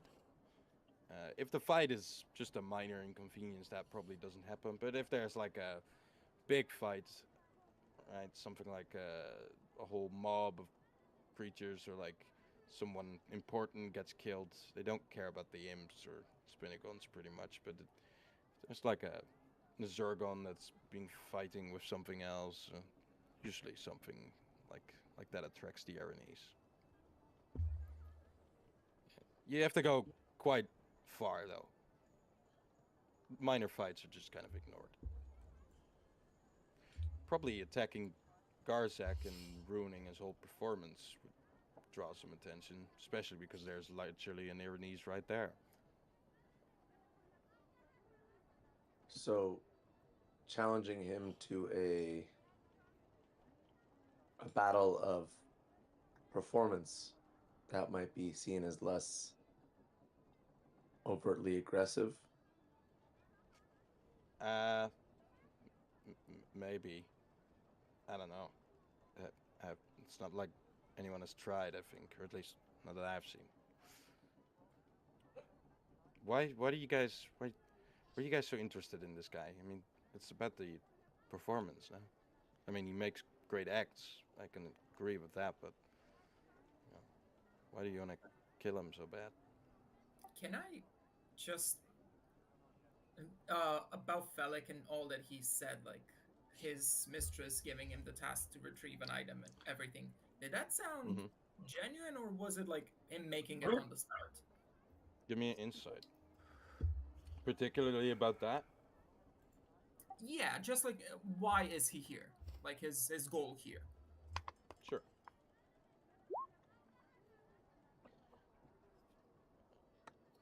I'll roll in private here, I guess.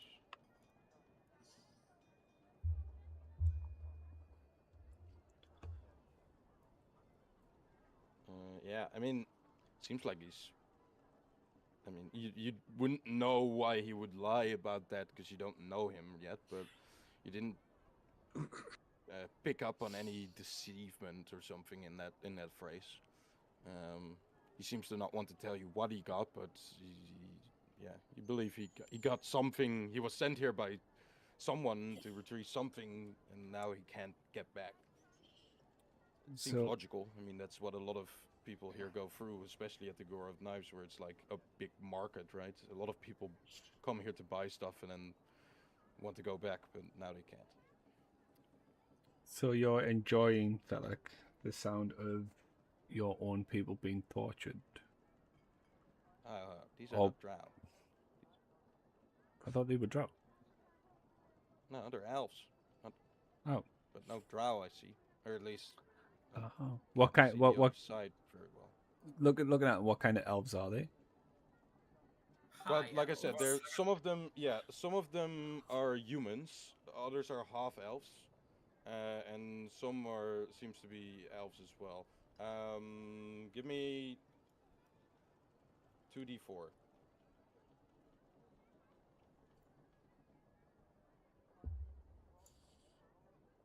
Okay, we'll do half of that. So there's 2 wood elves and 1 high elf. Well, this just got personal. So, Salik, once again, you're enjoying the sound of these elves, well, these people being tortured. Yeah, I mean the sound isn't that beautiful, but the sight is. No offense.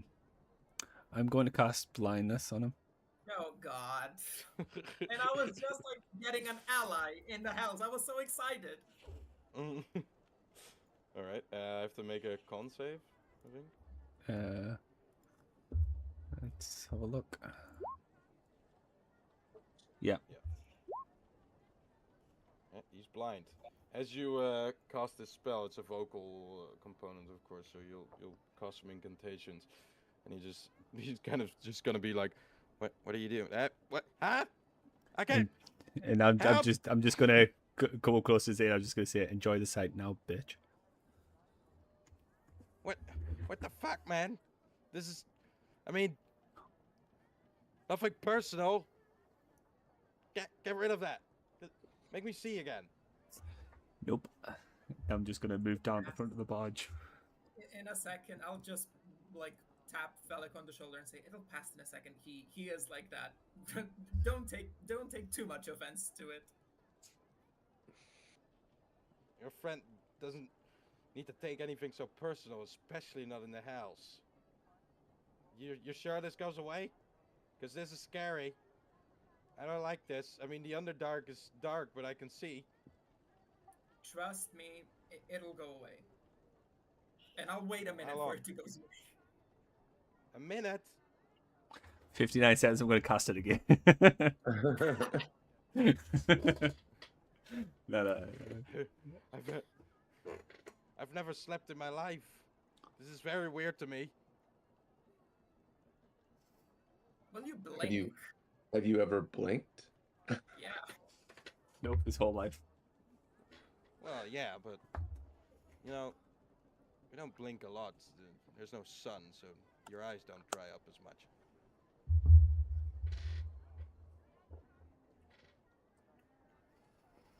I think that's how it works. Yeah, but once it goes away, I'll tell him to answer his question why we're so keen. I'll say similar reason as to why you're here. We need something, and that fellow has it. Garzak? What, the harp? Maybe. I mean, if you're thinking I'm gonna help you guys after your friend did that to me, then As I said, did we lie to you? It went away. It was like a minute of a prank. It didn't hurt you. Why did you do it in the first place? It's not like Trust I chose the It's- fucking high elves and wood elves to be on there. I mean, there could have been drow on there. I would have been happy too. Yeah, well, tell that to him. Well, don't tell them to him. But just so you know, Don't tag that He's person. screaming this. Al does hear this. He's shouting this out. And if Lucas paid He's standing attention, next to if you. Lucas paid attention to Al, he'll see Al's hand drift down towards his waist. Oh my god. Look, Al is one of the most hypocritical, contradictory people I've ever met in my entire life, okay? I've learnt to ignore him, and so should you. It's just a fact. I can respect that. But still, he doesn't need to blind me for it. Well, it's the hells. You can take a joke, right? I find it funny. He kind of turns away and just tries to focus on the barge. Kind of takes a step to the side a little bit. So, what do we think? What's the best course of action to do with Garzak? I mean,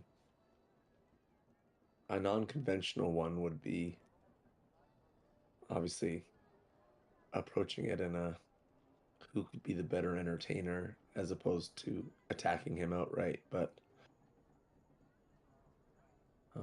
you'd have to play to his insecurities, like his.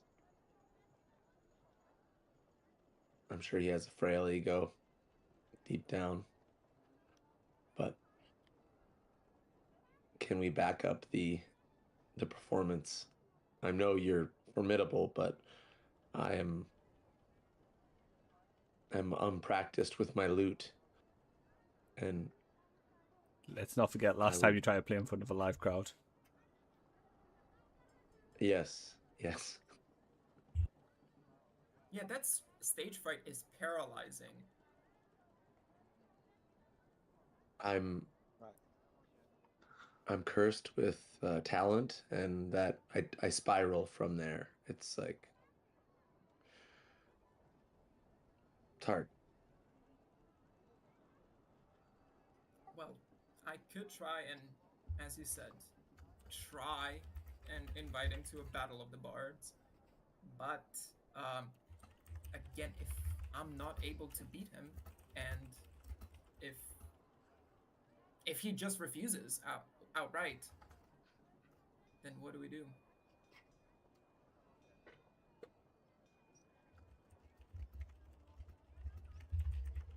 Also, if he accepts, there's no guarantee that he's gonna accept. Well, I'm gonna propose for like his instrument for my, and I'll give my staff or something. But he might just refuse that deal as well.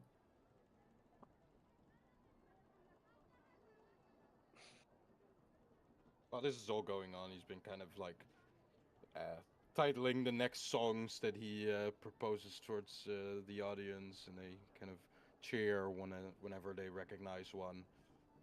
There are interesting renditions of every piece, of course, because I mean, it's well, creatures are screaming in perfect key, but still. The next song's gonna be Burn, Baby, Burn. I'll say that, Luca, you do recognize maybe one or two of the songs that have gone by so far. Just, you know, you still are very disturbed by the renditions of these songs that you recognize, but yeah. Yeah, well, I never intended Orvik the heroic halfling to sound like that. Just Well, they're not your songs, but I'm kidding. I'm kidding. Oh, when word spreads about Bell, you might actually maybe like do play one of your songs if it gets known that you are the one that was has defeated Bell. Got that Probably takes some. international crowd. Yeah, probably takes some time. Interplayer. As long as the teleportation of mortals between the Nine Hells and anywhere else is blocked, probably it's not gonna be that quick. Yeah. Well, what do we do? I mean, First of all, do we wait till this performance is over?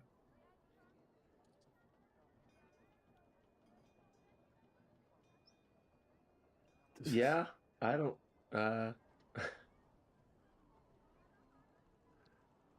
I would prefer not to, as Ios.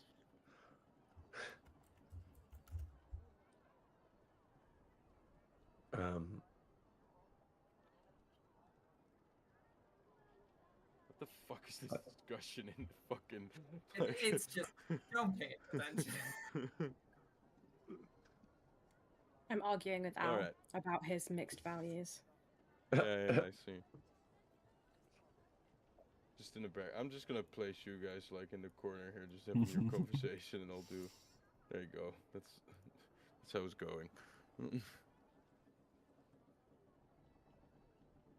But while they're talking, I'll just look. Al, Dahlia, what do you say?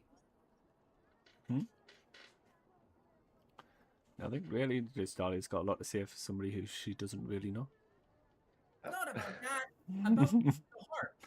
Oh, about the harp. I mean, I would prefer to stop this performance as soon as possible, but also I understand we are severely outnumbered in this hall. Well, you'd think that the smaller devils, the imps and the spenagons, would probably just fucking either watch along or flee. They're probably not going to participate. The golfers probably as well. It's just you don't know this guy than Zurgon, as well as the Aranese that had just been told is kind of an enforcer of the law. So the fact is, yeah, I you have think no idea how any of these devils would react to you guys fighting Garsek. They could find it entertaining and just watch, or they could, like, you know, like intervene or join the fight. You don't know. I think Ios would like let the conversation go as long as possible, but be pushing, acting, whether it's attacking or rap battling. Oh, yeah, so I've got a funny feeling you won't get stage fright this time. Don't know why, but I feel like you've got it this time. I appreciate that. Hopefully, Stage Fright has bigger fish to fry than me. Stage fright definitely has bigger fish to fry than you. And stage fright is also surprisingly running low on using itself. All right, I guess Luca is Luca's up. Okay, before you know what? I will wait until he begins playing another song that I know from like the material plane or whatever. But as I'm waiting for that, whose aid has worn off? Has everyone's ear worn off? Well, how long does it last? 8 hours. But I mean, who has hit points to go up to 8? I know I do. Oh, like I'm full hit point. My temporary hit points got depleted, but Okay. Well, we didn't have a short rest, did we? We did not. no, So I because I'm can't out of do seals. inspiring leader again. How? I'll say this because while we've been hearing the beautiful renditions of different songs by this orchestra of tortured voices, I'll say that at some point a few of those voices kind of give way and maybe get a bit like shallow or like it's like they lose their voice a little bit. Garza will kind of look angrily at one or two of these voices that give way and shout out towards the audience. No worries, no worries.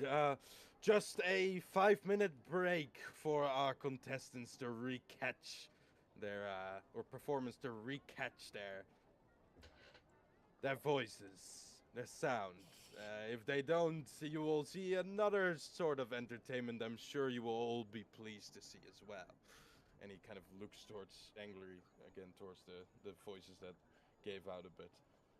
So he seems to be maybe having like a cool down, I guess, of the performance. You'd say a halftime show, I guess, maybe, but then a halftime break. Okay, so we have an opening now if we want to do something. He's not playing. He's gonna move towards one of the. I need a Voices. way to get onto that Okay, barge. If that's what we're going for, if we're going onto the barge. You have, or I need one. I'm out of sails, and we haven't had a rest yet. I can. Yeah, I can get you.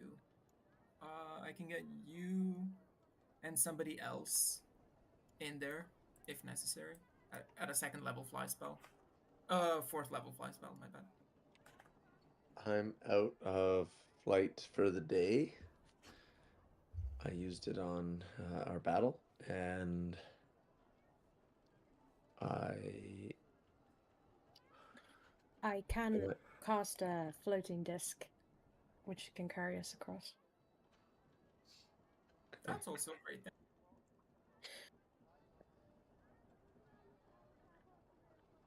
I still have all my first Yeesh. level spell slots anyway, so. While you guys are discussing this, you see Garza kind of grab the cheeks of both of these, or of this. Let's do half elven woman here, and he seems to be saying something towards her.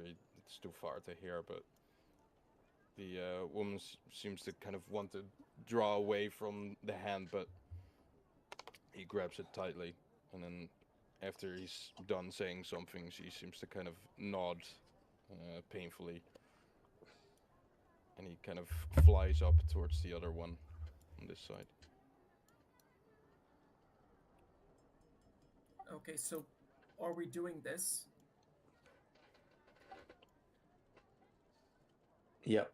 Challenge him to bard off, I guess, and then those of us not musically inclined, so just me, I guess, and maybe Ios, depending if the sage fright comes back, can be there just in case things go south and a fight breaks out. We could use again. We could use our moniker as the defeaters of Bel. It wasn't just our combat prowess that took him down. It was your bardic abilities, a voice that it's very sound killed a devil. I will say, although I carry an instrument, I'm not proficient, and I'm also not like. I don't have high charisma, so my performance is not actually great. Still it's more of practicing. like a role playing. Yeah, I'm still practicing basically. I just Okay. like playing music. That's okay. Al's a giant tool, but he can't use any of those proficiencies. So Give me an instrument, I'll play right now.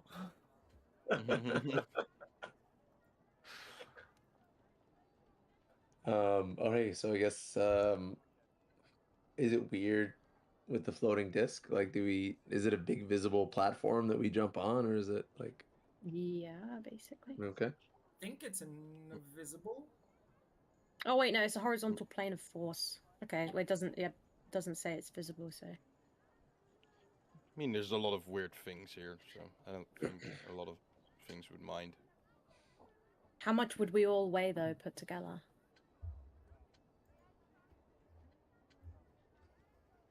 Under 1,000 pounds. There's 4 of us, right? Well, yeah, I mean, I think Dahlia's probably about 120, 130 pounds, something like that. And What then about with your But- equipment? Gear is the big, yeah. So Ios is 170, but I think he carries like 100 pounds in gear, so 270. Yeah, because the floating disc can only be up to 500 pounds. But then that said, we can move it back and forth. It's not like we can only get on it once or something. I think Luca, like, can we send it? Like, can it move? Can it move like towards us, or does it have to be pushed? That's No. Dahlia's.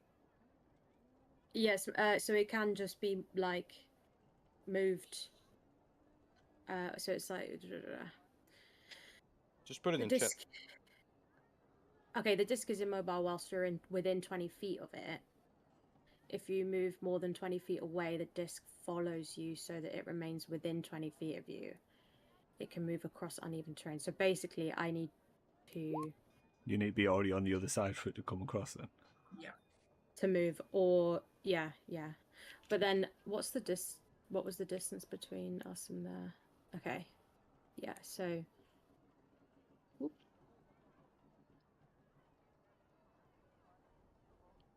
Maybe was I thinking of a different thing?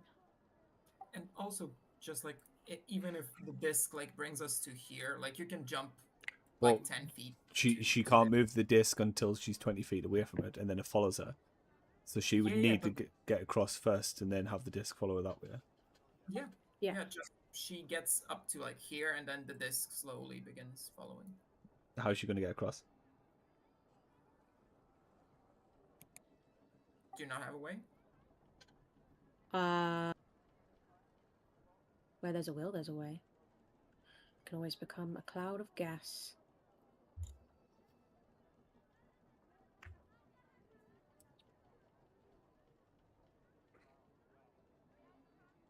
I could also do fly spell at 3rd level, and that's just for you.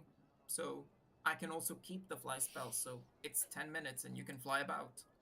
Although actually, hang on a minute. I haven't dismissed. Did I even dismiss my wild shape? Am I not still a giant eagle? Or are we assuming that are. I've... If you wanted to, I had to assume you would dismiss it because you just wanted to. You couldn't talk to people if you would, so that's why I just assumed you dismissed it. once Oh, I you see. arrived. Okay. Well, yeah, no, just thinking because that would save a lot of hassle if I could just fly. Yeah, but you couldn't have discussed this or anything. I guess you have telepathic bond if you can, if you want to, but then of course you have to getting, intercepted by archdevils and stuff. Also can't And cast floating disc then. No, but like it could be an alternative. Then 'cause, there would be a replacement. Yeah.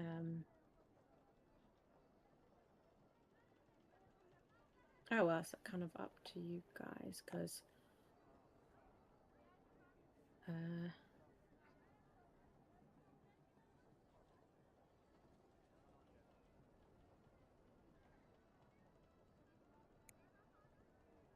What's it gonna be, guys? I think fly on you before as you cast floating disc, we get on floating disc and you fly to where you want to go. I think that might be the easiest solution. How long does fly last? 10 minutes. Okay, that's fine. So if I'm flying and you've cast that on me, I assume I can then cast floating disc and be flying like between. Because then, if we need to make multiple trips, I don't know. Because I mean, if if Ios alone is over like 270 pounds or something like that, just got to be I guess careful I not to could leave. break it. No, I don't want to leave my back. Oh, we could all put our shit in the bag of holding. No? We could do that. None of this sounds very graceful or entertaining. No, it doesn't.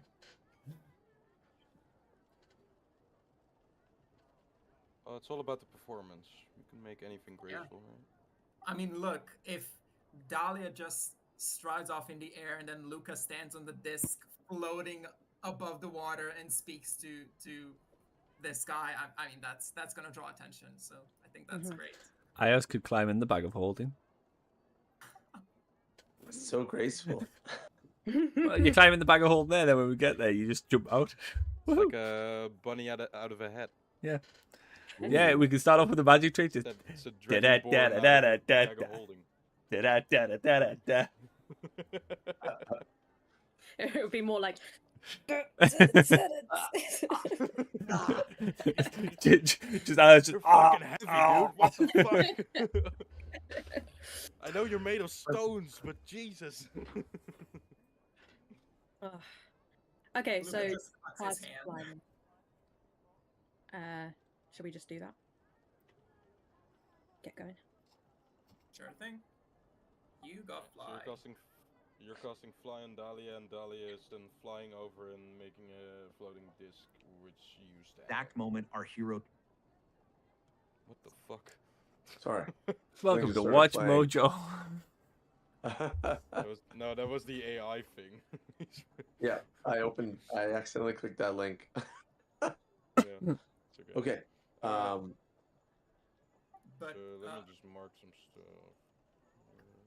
as as Dahlia casts the disc and gets flying, and Garzek is still like in recess, Luca is just gonna stand on top of this like raft or whatever, get the highest position possible, and he's just gonna That stand and look should be at would be all the way back here. yeah, sure, and just look and say, well, instead of waiting for Garzak to finish his recess, why not enjoy some better music without needing for a pause? And I'll take out my lute and start playing an instrument, but obviously saying that to get Garzak's attention.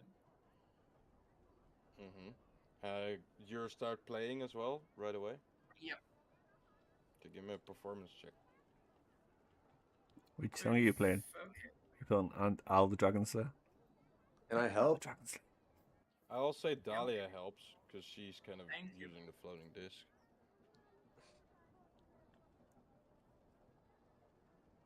Nice. 27. I mean, it's a little bit hard to concentrate on the flying as well as playing the lute. So it's not you got a 27, so it's pretty high. But you just story wise speaking, it's not your best performance. But it's Dahlia flies I like mean this. yeah let's say that because you're performing so well, Dahlia. You like sometimes notice that your flight is kind of you're kind of like going down and then raising back up again as you try to fly up. You're above the river Styx as well, so it's you begin to sweat a bit, but uh, it seems to be holding up sort of consistently. Do you move the floating disc anywhere, or is he just kind of floating above that barge there?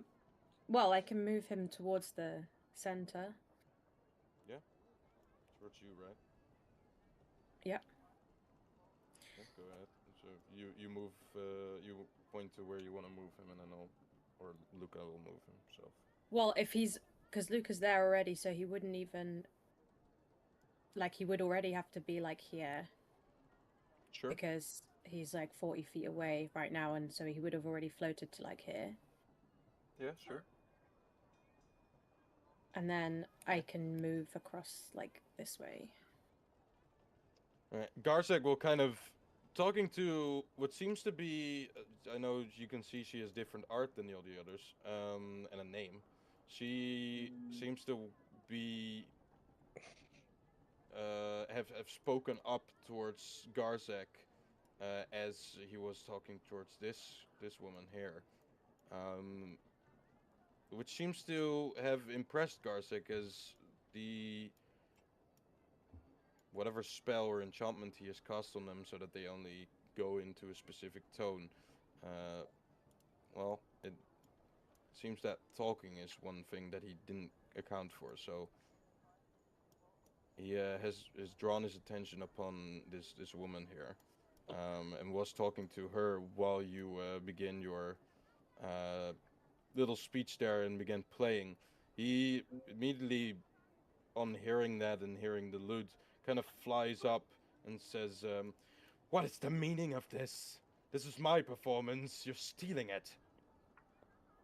Stealing, I would say challenging. Let's see the best bard win. And I'll say, give me a persuasion check. Battles of history. How This is a many? persuasion check. Ios is gonna yell a classic bard challenge where they both put their weapons on the line. I've heard of these, only in legends. Well, You mean obviously. instruments? Well, that's a bard's You're rolling two persuasion checks. One for Garzek and then one for the audience. Okay, so 31, I don't have advantage. 31 and 25. Yeah. Or I do have advantage. I do. You do? I don't think you do. Yeah, of course. Yeah. All right, 31 and 25 though. The 31 would be for Garzek. So he says, "A challenge."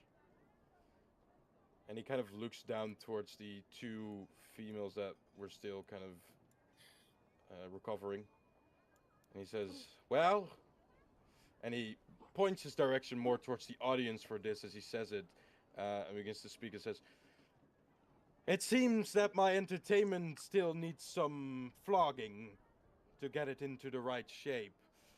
I guess we will have to replace it somehow by giving an alternative. What is your name?" His whole demeanor has changed as he's now seeing the opportunity in this. Instead of getting angry and trying to like prevent you from stealing his act, he now has found the solution to his own act failing. And he says, "What is your name, challenger? Bard, so to call yourself." Above the table, do I give him my true name? Yeah, It's your decision. you're a renowned bard. Your You name just carries said, a lot of. what fucking name did you say towards Felix? It was like Saren. Mirrors? What? Sorry? Yeah, I'll say the same. I'll say no, I'll say I'll say Luca of Luca and the Boys. Okay. Sparklers you behind hear- him. And then you whisper the code word for your cape to bellow. Yeah. You hear a kind of wave of like laughing, maybe like some applauding, maybe even some wave of recognition as That's some of good. the devils seem to have heard the either before that, but also probably the spreading of the word that some sort of party maybe with that name had taken out Bell or had done something on that level. You also see Garsek kind of recognizes the name and says, "Ah, a bard of the college opposite to mine. Well, Oh, okay. He knows. I think I've heard of your affairs, Luca. It's a good thing you came here, not surprising after these stories I've heard, but someone of a college is maybe worth to accept a challenge from. And I will." As he kind of directs his attention back to the audience and kind of makes this great motion. "Yes, I will accept this challenge. Come into the middle and let us see what you're made of." College of Until, Fohukan against College of Olam. There you go. And he'll say, "I think both of us have long, well, said goodbye to any titles that could be thrown upon us by those colleges, but for different reasons. But yeah, sure, for old time's sake."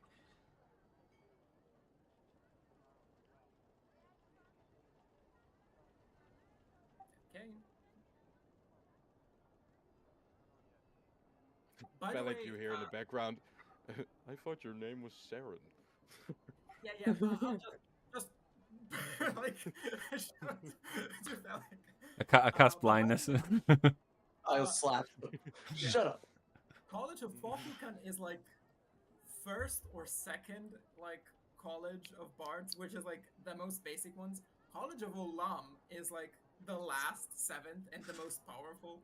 So this is like unprecedented. This would never go back. This is like community college against Harvard. Well, like he said, he he thinks, I guess you did graduate eventually, but he doesn't know that.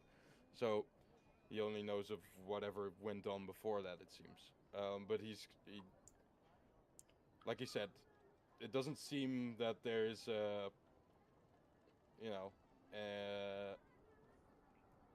any way that he's still part of that college. You don't know how he exited the college, I guess, but yeah. So he doesn't mind. That's what I'm saying.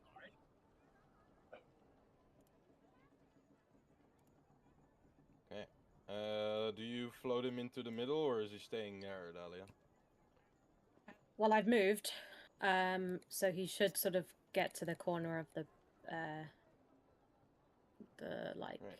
boat, I Look, suppose. as you stand on your floating disc here, you kind of just floating in the air. Uh, you you realize that you're floating above the river Styx and seem a bit nervous, but as you get to the barge and float over that, your nerves get back a little bit. That would have probably been the most stage fright that you would ever have floating above the river Styx. But floating above this barge makes you feel a little safer. Still, you're going into, like you said yourself here, a battle with a bard of the previous college of alum, which is, I mean, in prestige, the highest regard. So you don't know what is gonna happen. You just know that this guy is not gonna suck, probably. But you are confident in your own ability as well. Nope, I'm not. But the show must go on. Right. All right. Um,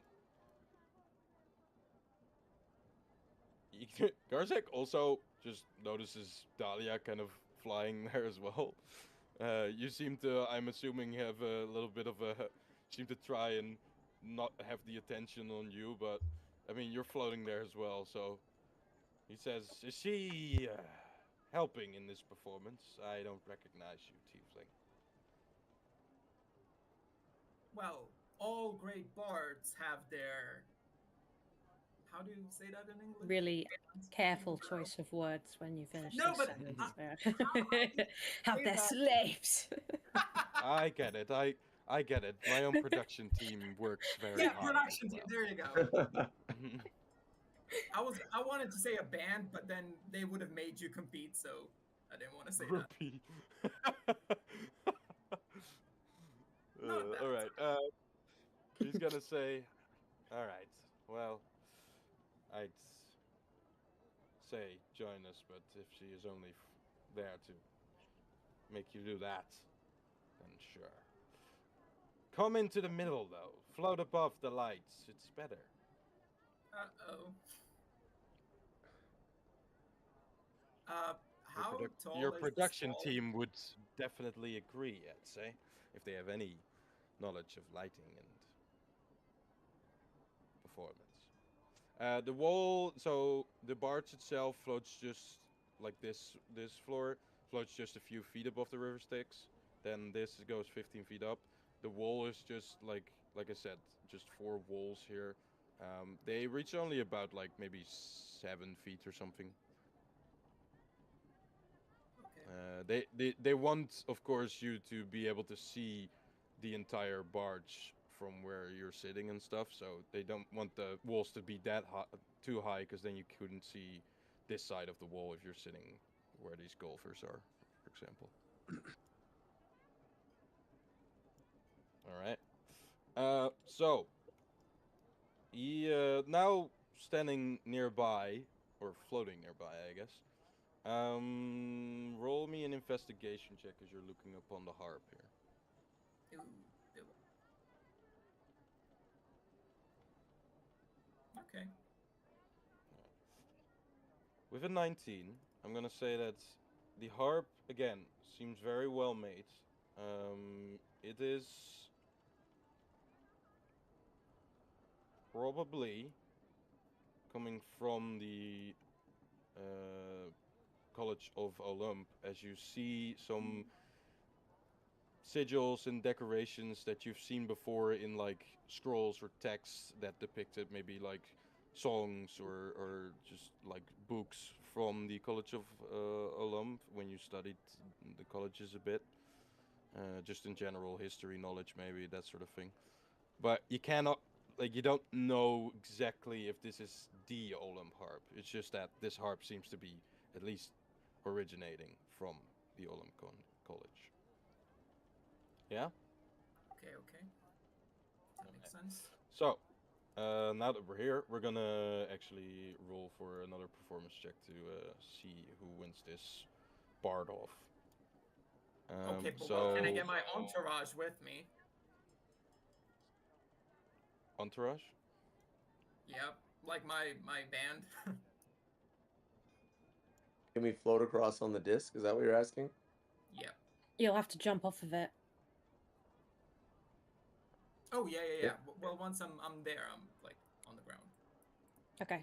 In which case, then I can go back. Um, So you yeah, so you do Ios. have multiple performance then. Well, as you said, my production team is there to make me look the best I can. As Ios it is is going called Luca to and the Boys. hold his sword up like the figurehead on the prow of a boat, and assumes Al's going to do something equally as cool behind him. Not He'll that he's he'll overly cool. he'll join you with the sword. He'll be like, this is lame, but sure. Do you as you guys are moving towards the barge and stuff, Garsik will ask you, Luca. Do you know who these women are? Half elf. Do I? Roll me a history check. I will say, by the way, that this disc is only like 3 feet in diameter. So it's So you're, probably like, going to be a one at standing- a time sort of thing. Well, they might be standing back to back. I don't know, like. No. Al Posing. and Ios are hugging. Ah, okay. Al is currently propped on Ias's shoulders. Ah. oh no. You're not as acrobatic anymore, Al. I'm still Ios is acrobatic. acrobatic for the both of them. He's got his butt cheeks Yeah, that's clenched. fair. He's good to go. That's fair. All right, make me an acrobatics check as you're doing this. Me or Ias? Both. Uh-oh. Can I do athletics? Yeah, you're holding him. Yeah, those are about fine. I mean, yeah, Ios is a little bit literally carrying here because you at some point you don't lose balance, but you get a little wobbly. But Ios kind of grabs hold of your leg with one arm and the other arm still holding up Solace. He kind of readjusts you. This is embarrassing. If this was 2 weeks ago, I would have been fine. Dahlia's gonna like look down and kind of just be like, oh my gosh, if there was like some kind of device so I could like capture this moment and just like hang it on a wall, you know? That would be perfect. Well, those are called paintings. I mean capture it right now, like an image of it. Because I I'm was gonna sure say, oh, let me someone- take a photo, and then I realized that I don't have that kind of technology. I'm sure someone's painting this in the crowd, and it's like, this is perfect. This is Oh, good. Oh, I hope so. And selling can it way probably- lower price. I mean, technically, you could recreate this image from a minor illusion or something, and then kind of just show True. it whenever. Just to torment them. Why are your pants right. wet, Al? Let's see. What did you throw? A 30. Yeah, definitely. So you hadn't realized it so far because you were kind of just shocked by the gruesome entertainment that you saw in front of you. But now that you're up close and maybe see some of their like clothing that they're wearing and that sort of thing, you do recall that there's something called spell dancers or spell singers. They're also called. They do both. And they're known to be this mostly female kind of society that of also mostly elven origin, but they dabble in human and that sort of thing. But they are known to be kind of these bards that use mostly their voice and body instead of an instrument, and they have a particular affinity to spellcasting, but they do it through these dances and singing. So it's not particularly a bard, so to say, as they use like an instrument and that sort of thing to cast their spells, but it's more like an innate performance that connects them to the weave of magic, that is.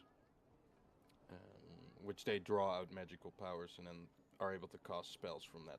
Usually together, the more and the better the performance, the stronger the spell. These seem to be a few of the unlucky individuals that have been captured, I guess, and are now performing in a way that they would never want to. One, because they're stuck, and two, because they're getting tortured. But he'll say this and say, I'm assuming that your posse, your dancers, or whatever they are doing right now, as they're floating on this disc, slowly towards you, will be your help in performance. He seems a bit kind of belittling in that phrasing. Well, not just help. If not for them, there wouldn't be me. So we are one entity. Still, you have the title now. The actual name.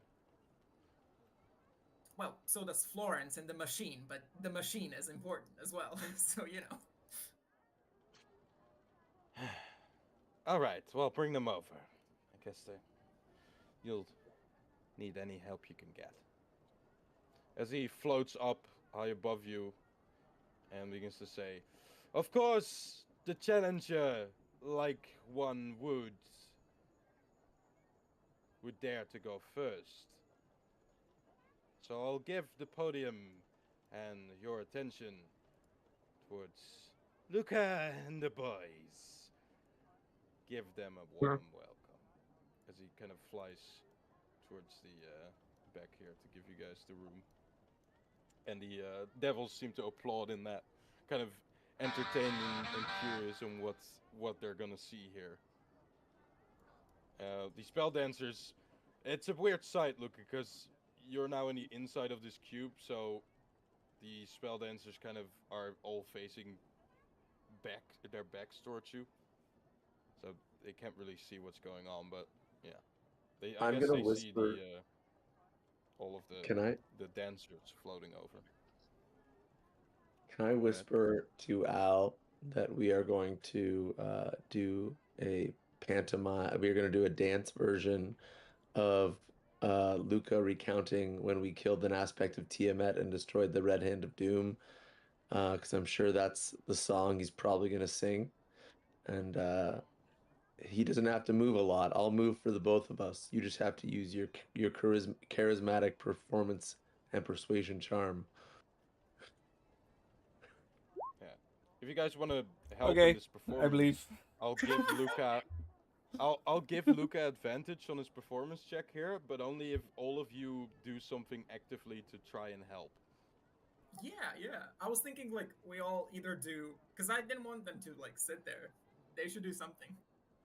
Mm-hmm. And they'll have to make a performance check here as well. I'll give the DC to a little low, but if you all succeed in that, then you'll get advantage on this.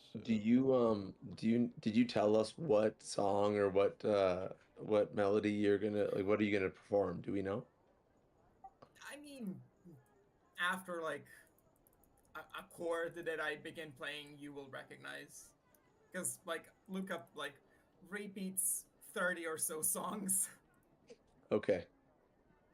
I feel like Dahlia would probably just be like running around throwing like flower petals everywhere, like trying to distract you. You're casting that with Druid thing. What's it called? Druidcraft. Yeah, there you go. Sure. So you're running around the outside or like the inside of the cube? Oh, I mean, well, yeah, that was kind of a joke. You can but also I fly. actually You can. still have fly. Yeah. I don't know if And I don't know if you wanna fly in the air as Luca is performing this, because he's probably gonna focus even more on this now that he really has to, match up Hey, but against also, Darcy. a funny thing could be draconic transformation plus fly. And if I'm doing the tale of Tiamat, there you go. I'm. But I don't have a statuette of a dragon. Ah, that's right. Al's Never gonna mind. Al's gonna cast Spirit Guardians to help him dance. Oh, like everyone's like Yeah. your backup dancers? Yeah. Okay. I have got a. Just Oh, where's my? go sleep backup dancers. Yep. I was carrying a lute, right? Or Sure. what was it? Oh no, mandolin. Mandolin. Mandolin, yeah. Yeah. So I can get that out, and then I'll like try and strum along when I can, but otherwise I'll distract with flowers. Yeah, sure. Hell yeah. It's also Alright, worth Ayos, what are you noting doing? that everybody but Garzak is immune to my spirit guardians. Sure. Very smart. Ios has he's ignited the sun sword and he's given his mage hand Solus, and him and his mage hand are doing an in unison blade dance effectively in the middle You're as doing they like a duel. yeah, like we are yeah, I'm every time Luca sings about a part of the battle, Ios fights, and he uses the shadow of the screen to, or shadow of the stages to pretend like there's an ally, or sorry, an enemy there, and Mm-hmm. Whenever you talk about the Red Hand army, all the ghosts change into like hobgoblin ghosts, and then you strike a few of them or something. exactly. He's just sort of is Spirit Guardians a circle? Mhm. Yeah, this All right, so the radius. mage hand is like on the interior of the circle, and Ios is fighting the from the inside of the circle, like he's surrounded against himself. Yeah. Mm-hmm. Sure. Does Um, your mage hand have uh, a weapon or? I've given it Solus. Ah, okay. So, yeah. just as a question, how long does Spirit Guardian last? 10 minutes. Okay, we should be good then. All right. Well, Dahlia, Ios, and Al, give me all a performance check. I'm going to use my expiration on this, I believe. Sure. I am as well. Yep, I need that for expiration. It's Oh, going God. great. Ios accidentally stabs himself with solace. Fuck! Yeah, I'm gonna say. I am gonna say he does. Roll me a solace attack. God.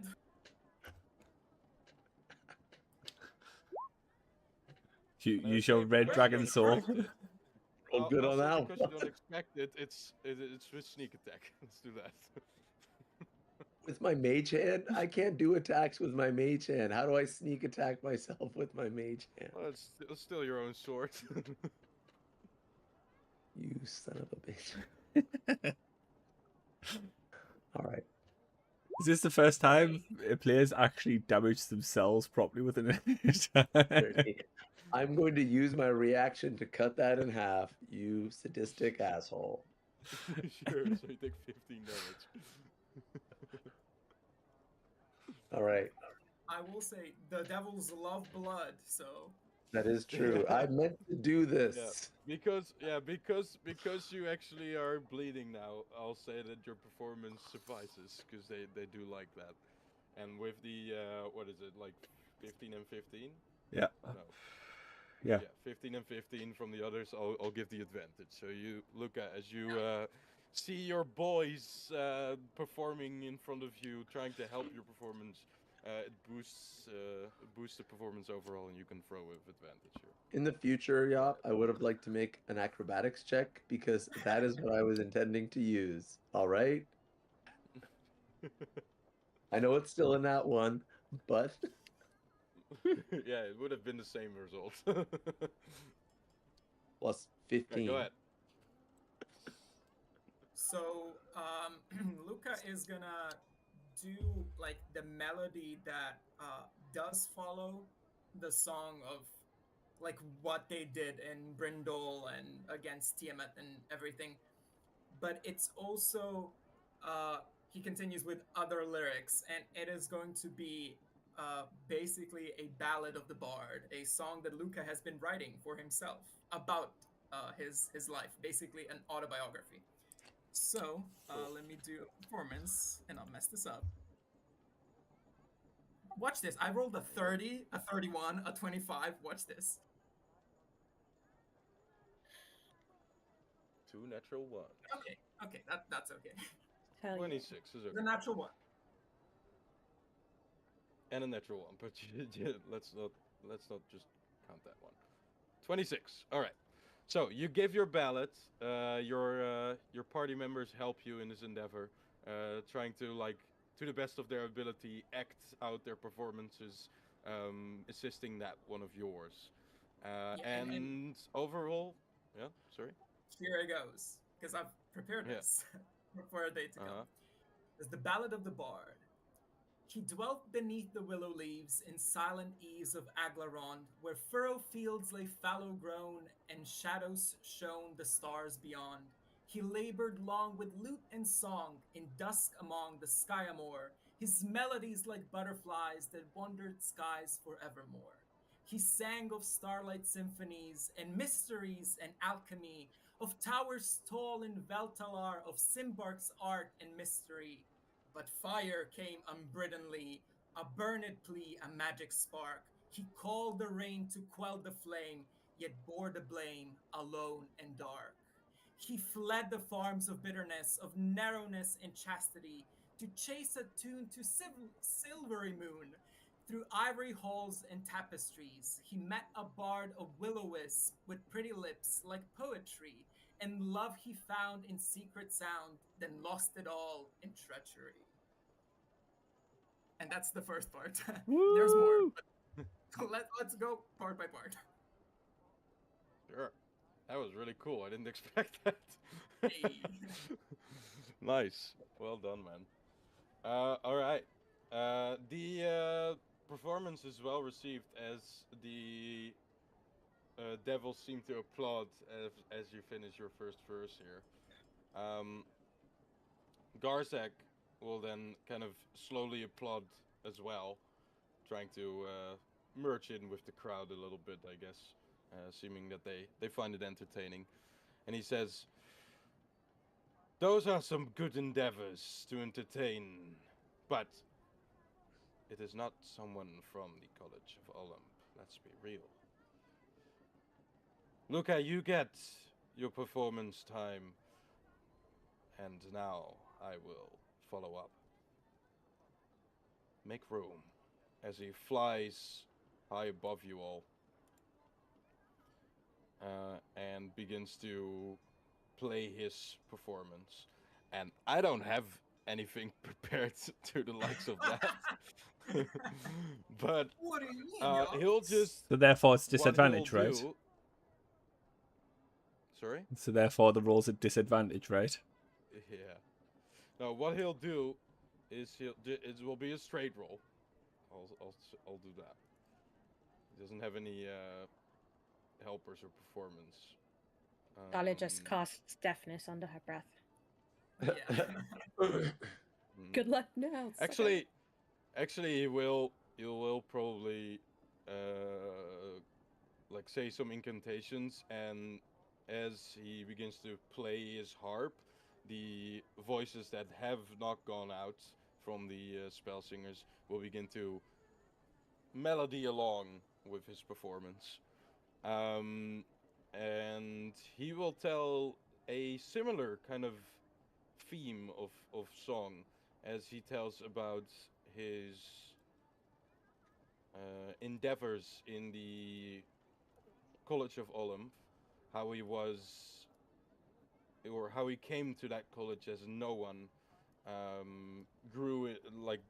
growing in ranks among his peers, among his colleagues, and then eventually becoming the headmaster of the College of Olymp. But then, Wow. being betrayed by someone as well, or feeling betrayed at least, he mentions, and saying or telling that how he took away the most precious thing within the college, uh, the instrument that represented all, the harp itself. is now in his possession, and how he stole it from the college to return to the place that he actually um, caught his most well received performances, that of the devils themselves. And I'll roll my check, I guess. While he also plays on the harp, before I do the check. Power I word don't know kill. what's being. Where did you learn these? I names? mean, there we go. Avada Kedavra. Da, da, da, da, da, da, da.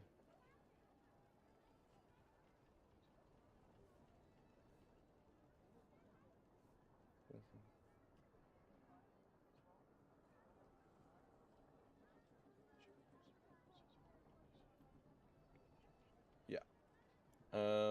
While he does start to play with his harp and the spell dancers begin to sing their excruciating assistance in the song, um, he will cast.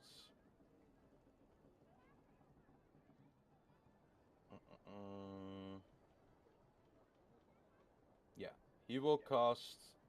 Coming from the harp itself, there begins to storm up a fire, some would say, and he will begin to envelop himself as well as the kind of general area around this whole kind of canal with cubes of fire or areas of fire that will kind of just make the whole place light up. These fires will depict the kind of story that he's singing about. So the kind of climbing up the ranks, appealing to the devils, trying to make them see that he came along a similar journey to them, climbing the devil's ranks or hierarchy, right? Also, the depiction of him teaching at the college, then getting betrayed, um, then stealing the harp, and then coming to the hells. It's all depicted in these flames, similar to maybe a little bit to the spirit guardians here, but more versatile as the spirit guardians are, of course, just spirits, and this is kind of depicting objects and all kinds of things. And this is all coming from the harp itself. As he plays, these strings kind of light up in this fire, similar to the one that the spell dancers are trapped in. And they protrude this fire all over the place. And you see the devils appeal to fire, and this story seems greatly as well, as he's gonna roll to see how this performance goes. He has a pretty good modifier. Let's see.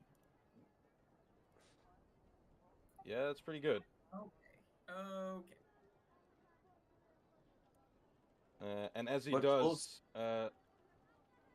as he finishes, the devils will kind of applaud in. Well, anyone above a passive perception of like, let's say 14, can just hear a little louder than the one performance that you gave here. As he's yeah, there was just one boo from Ayaz as well. As the devils seem to enjoy the performance of the Olymp harp. And Luca, you almost get a feeling that this harp was not only played by a master of the arts, an archbard, so to say, but the magic coming off it not only gave this depiction of fire while it played the song, but also just kind of charmed. Not in a magical way, but maybe just in a wave of awe that got protruded from this music being played. Something otherworldly, almost. Something divine, maybe even, as it is being played. So it's multiple acts, right? Like you don't have one act bard off, right? Mm-hmm. Okay, thank God. As he looks down towards you, Luca specifically, he'll say, "And now we go back to our challenges. We will all see if they can trump what I have just given you." As he bows in the air deeply. I was still Moves to the bleeding. side again. Yeah.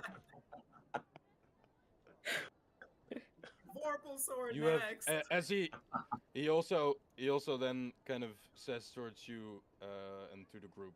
He says, "You have one more chance. Then my voices have recovered, I hope." And he looks towards the spell dancers. Wait, so does that mean one more performance check? Mm-hmm. One more verse.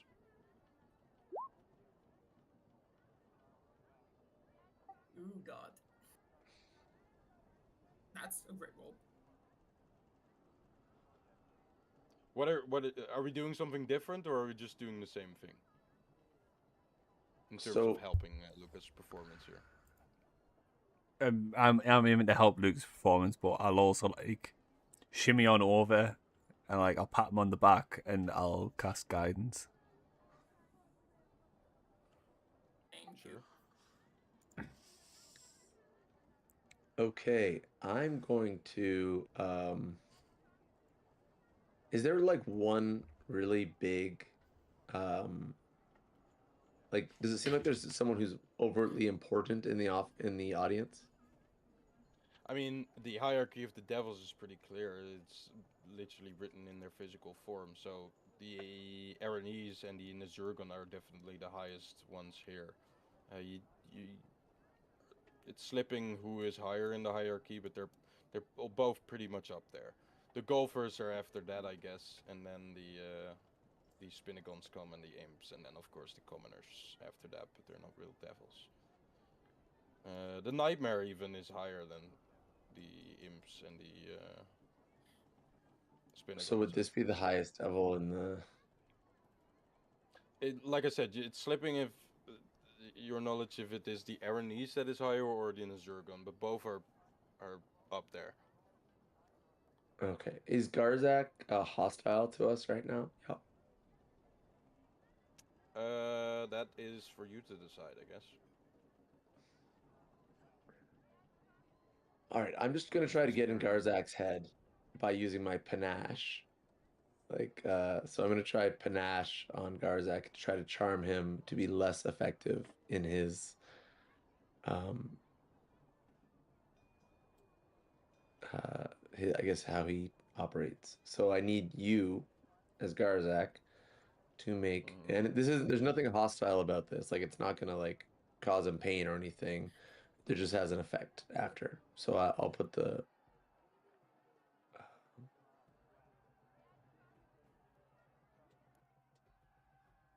Oh, I didn't put the entire one. Okay, let me.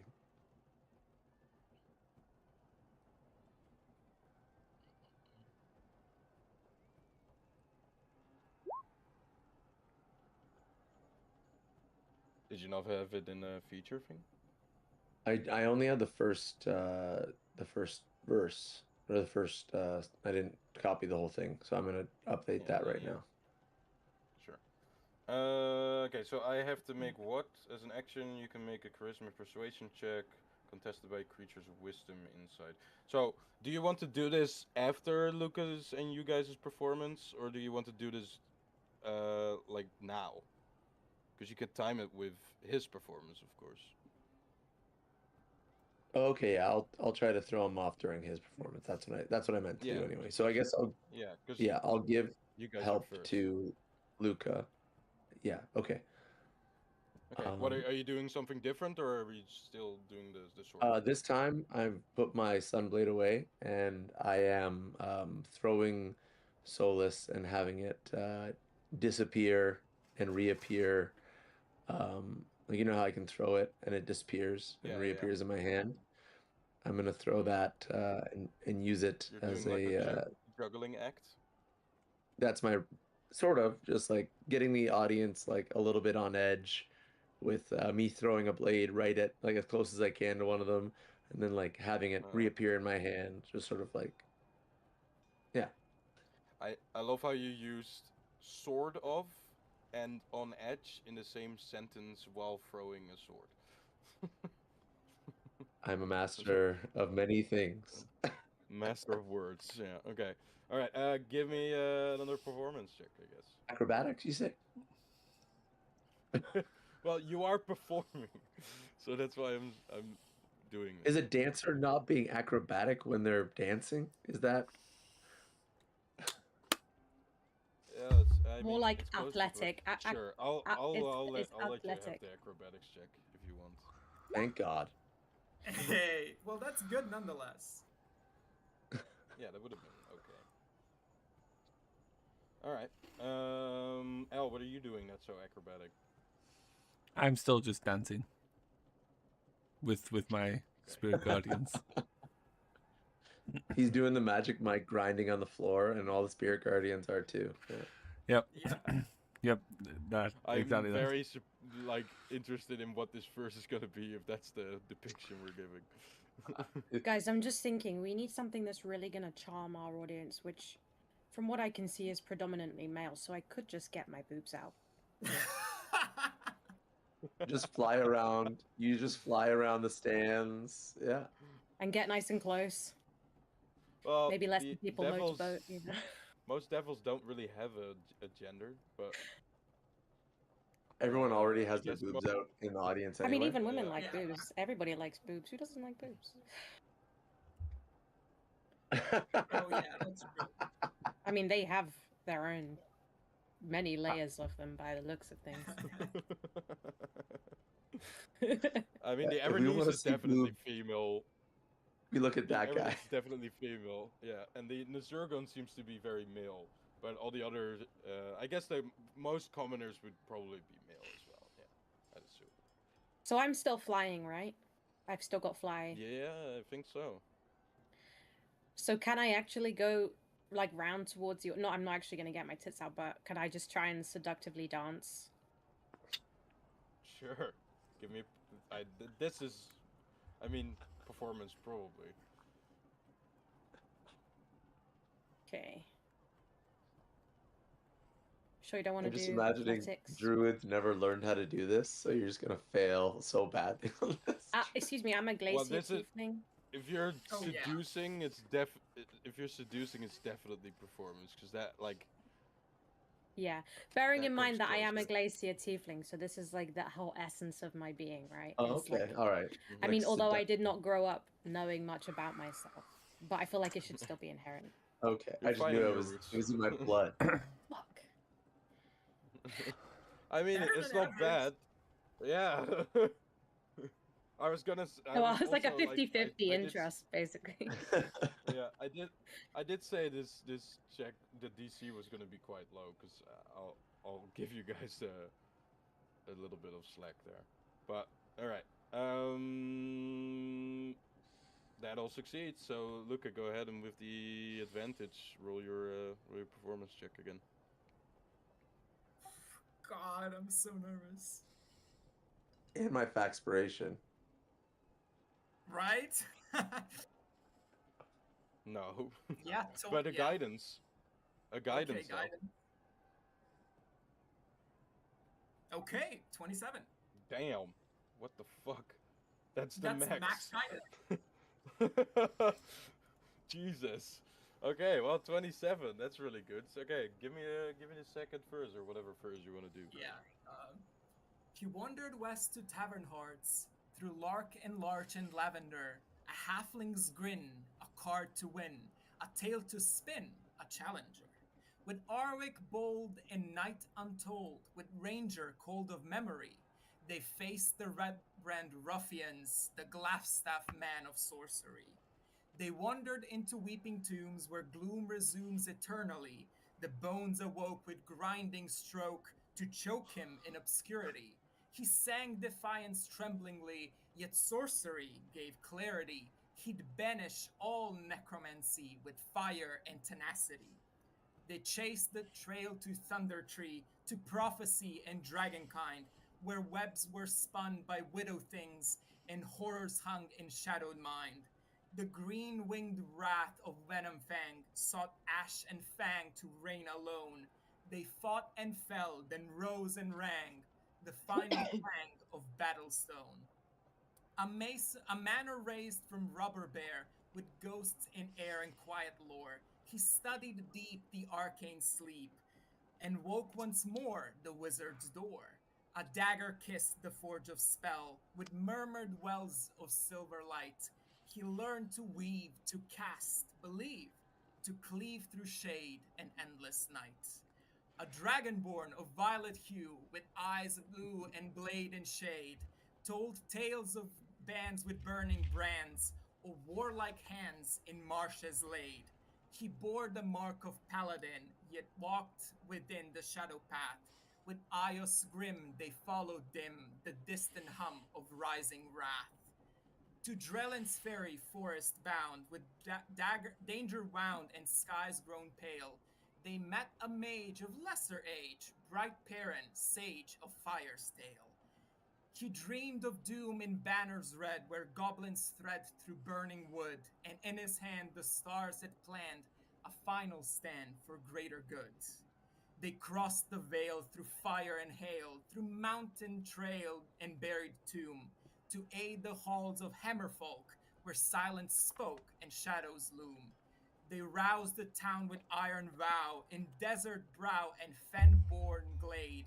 Through withering bows and mist dunes, they healed and hewn and freely stayed. Through tunnels dark and mountains bone, they walked alone 'neath stone and steam. The dwarves had lost their voice and flame. Their hall became a broken dream. With gnomes they forged a copper helm to quell the realm of flayed kin. Then faced a worm in red hands keep, and from its sleep tore white winged skin. Mara met in twilight lands with outstretched hand and tearful smile. From Silvery Moon she said she had flown to walk alone with him for a while. But cloaked beneath her crimson eyes, a devil lies with torn deceit. She bound his heart in chains unseen and turned him keen to serve defeat. In Brindle halls she chained his soul, a manticore of song of spell. His comrades came through fire and blade, but hope had frayed where darkness fell.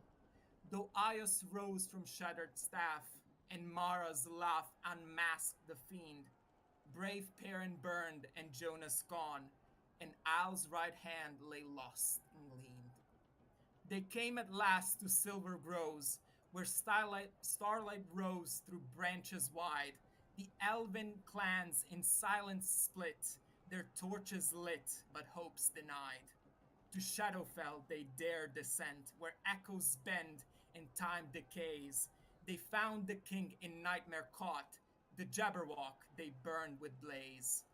One path was drawn through mire and yawn, where dusk was fawn on fen and flood. They rode the scaled and silent steed through weed and reed and water mud. They fought the death of Dragon Black, its wings pulled back with arrow hail, and swore with swamp-born elvenkind to stand a line when doom would fail. The other crossed through ash and bone, where thorn had grown over sunless sand. They walked, they found the Lord of ghostly wrath, who stalked the path of deathless land. He kept lost Jonas bound in soul, to pray the toll for loved ones slain, yet broke his pact for valor's sake, and swore to wake when war would reign. They braced the walls with spell and stone, with roots o'ergrown and iron bound. The elven host, the mountain king, the swamp bone thin, the giants round. Then tempest came with dragon flame, and fire and shame the skies did shed. Yet street by street they stemmed the tide, and stood with pride where heroes bled. One day they wept, then rose again, as stars looked in on Brindle's The moment this is pyre. done, I'm gonna have to The end the god stream. of So I'll song see to you next Luca week. came and crowned his name with holy fire. They marched at dawn to Dragon's fane, where death and flame and hell did seethe. and 5 struck down the fivefold god, then rose again with glory wreathed. Holy Woo! fuck. Wow. That was Woo! insane. Right, I'm going after Dip though. Flane, you have to go. Yeah. Yeah. Well, I'll end the stream here on that. We'll see if this performance of Garzek can. Well, I mean, look, Jesus.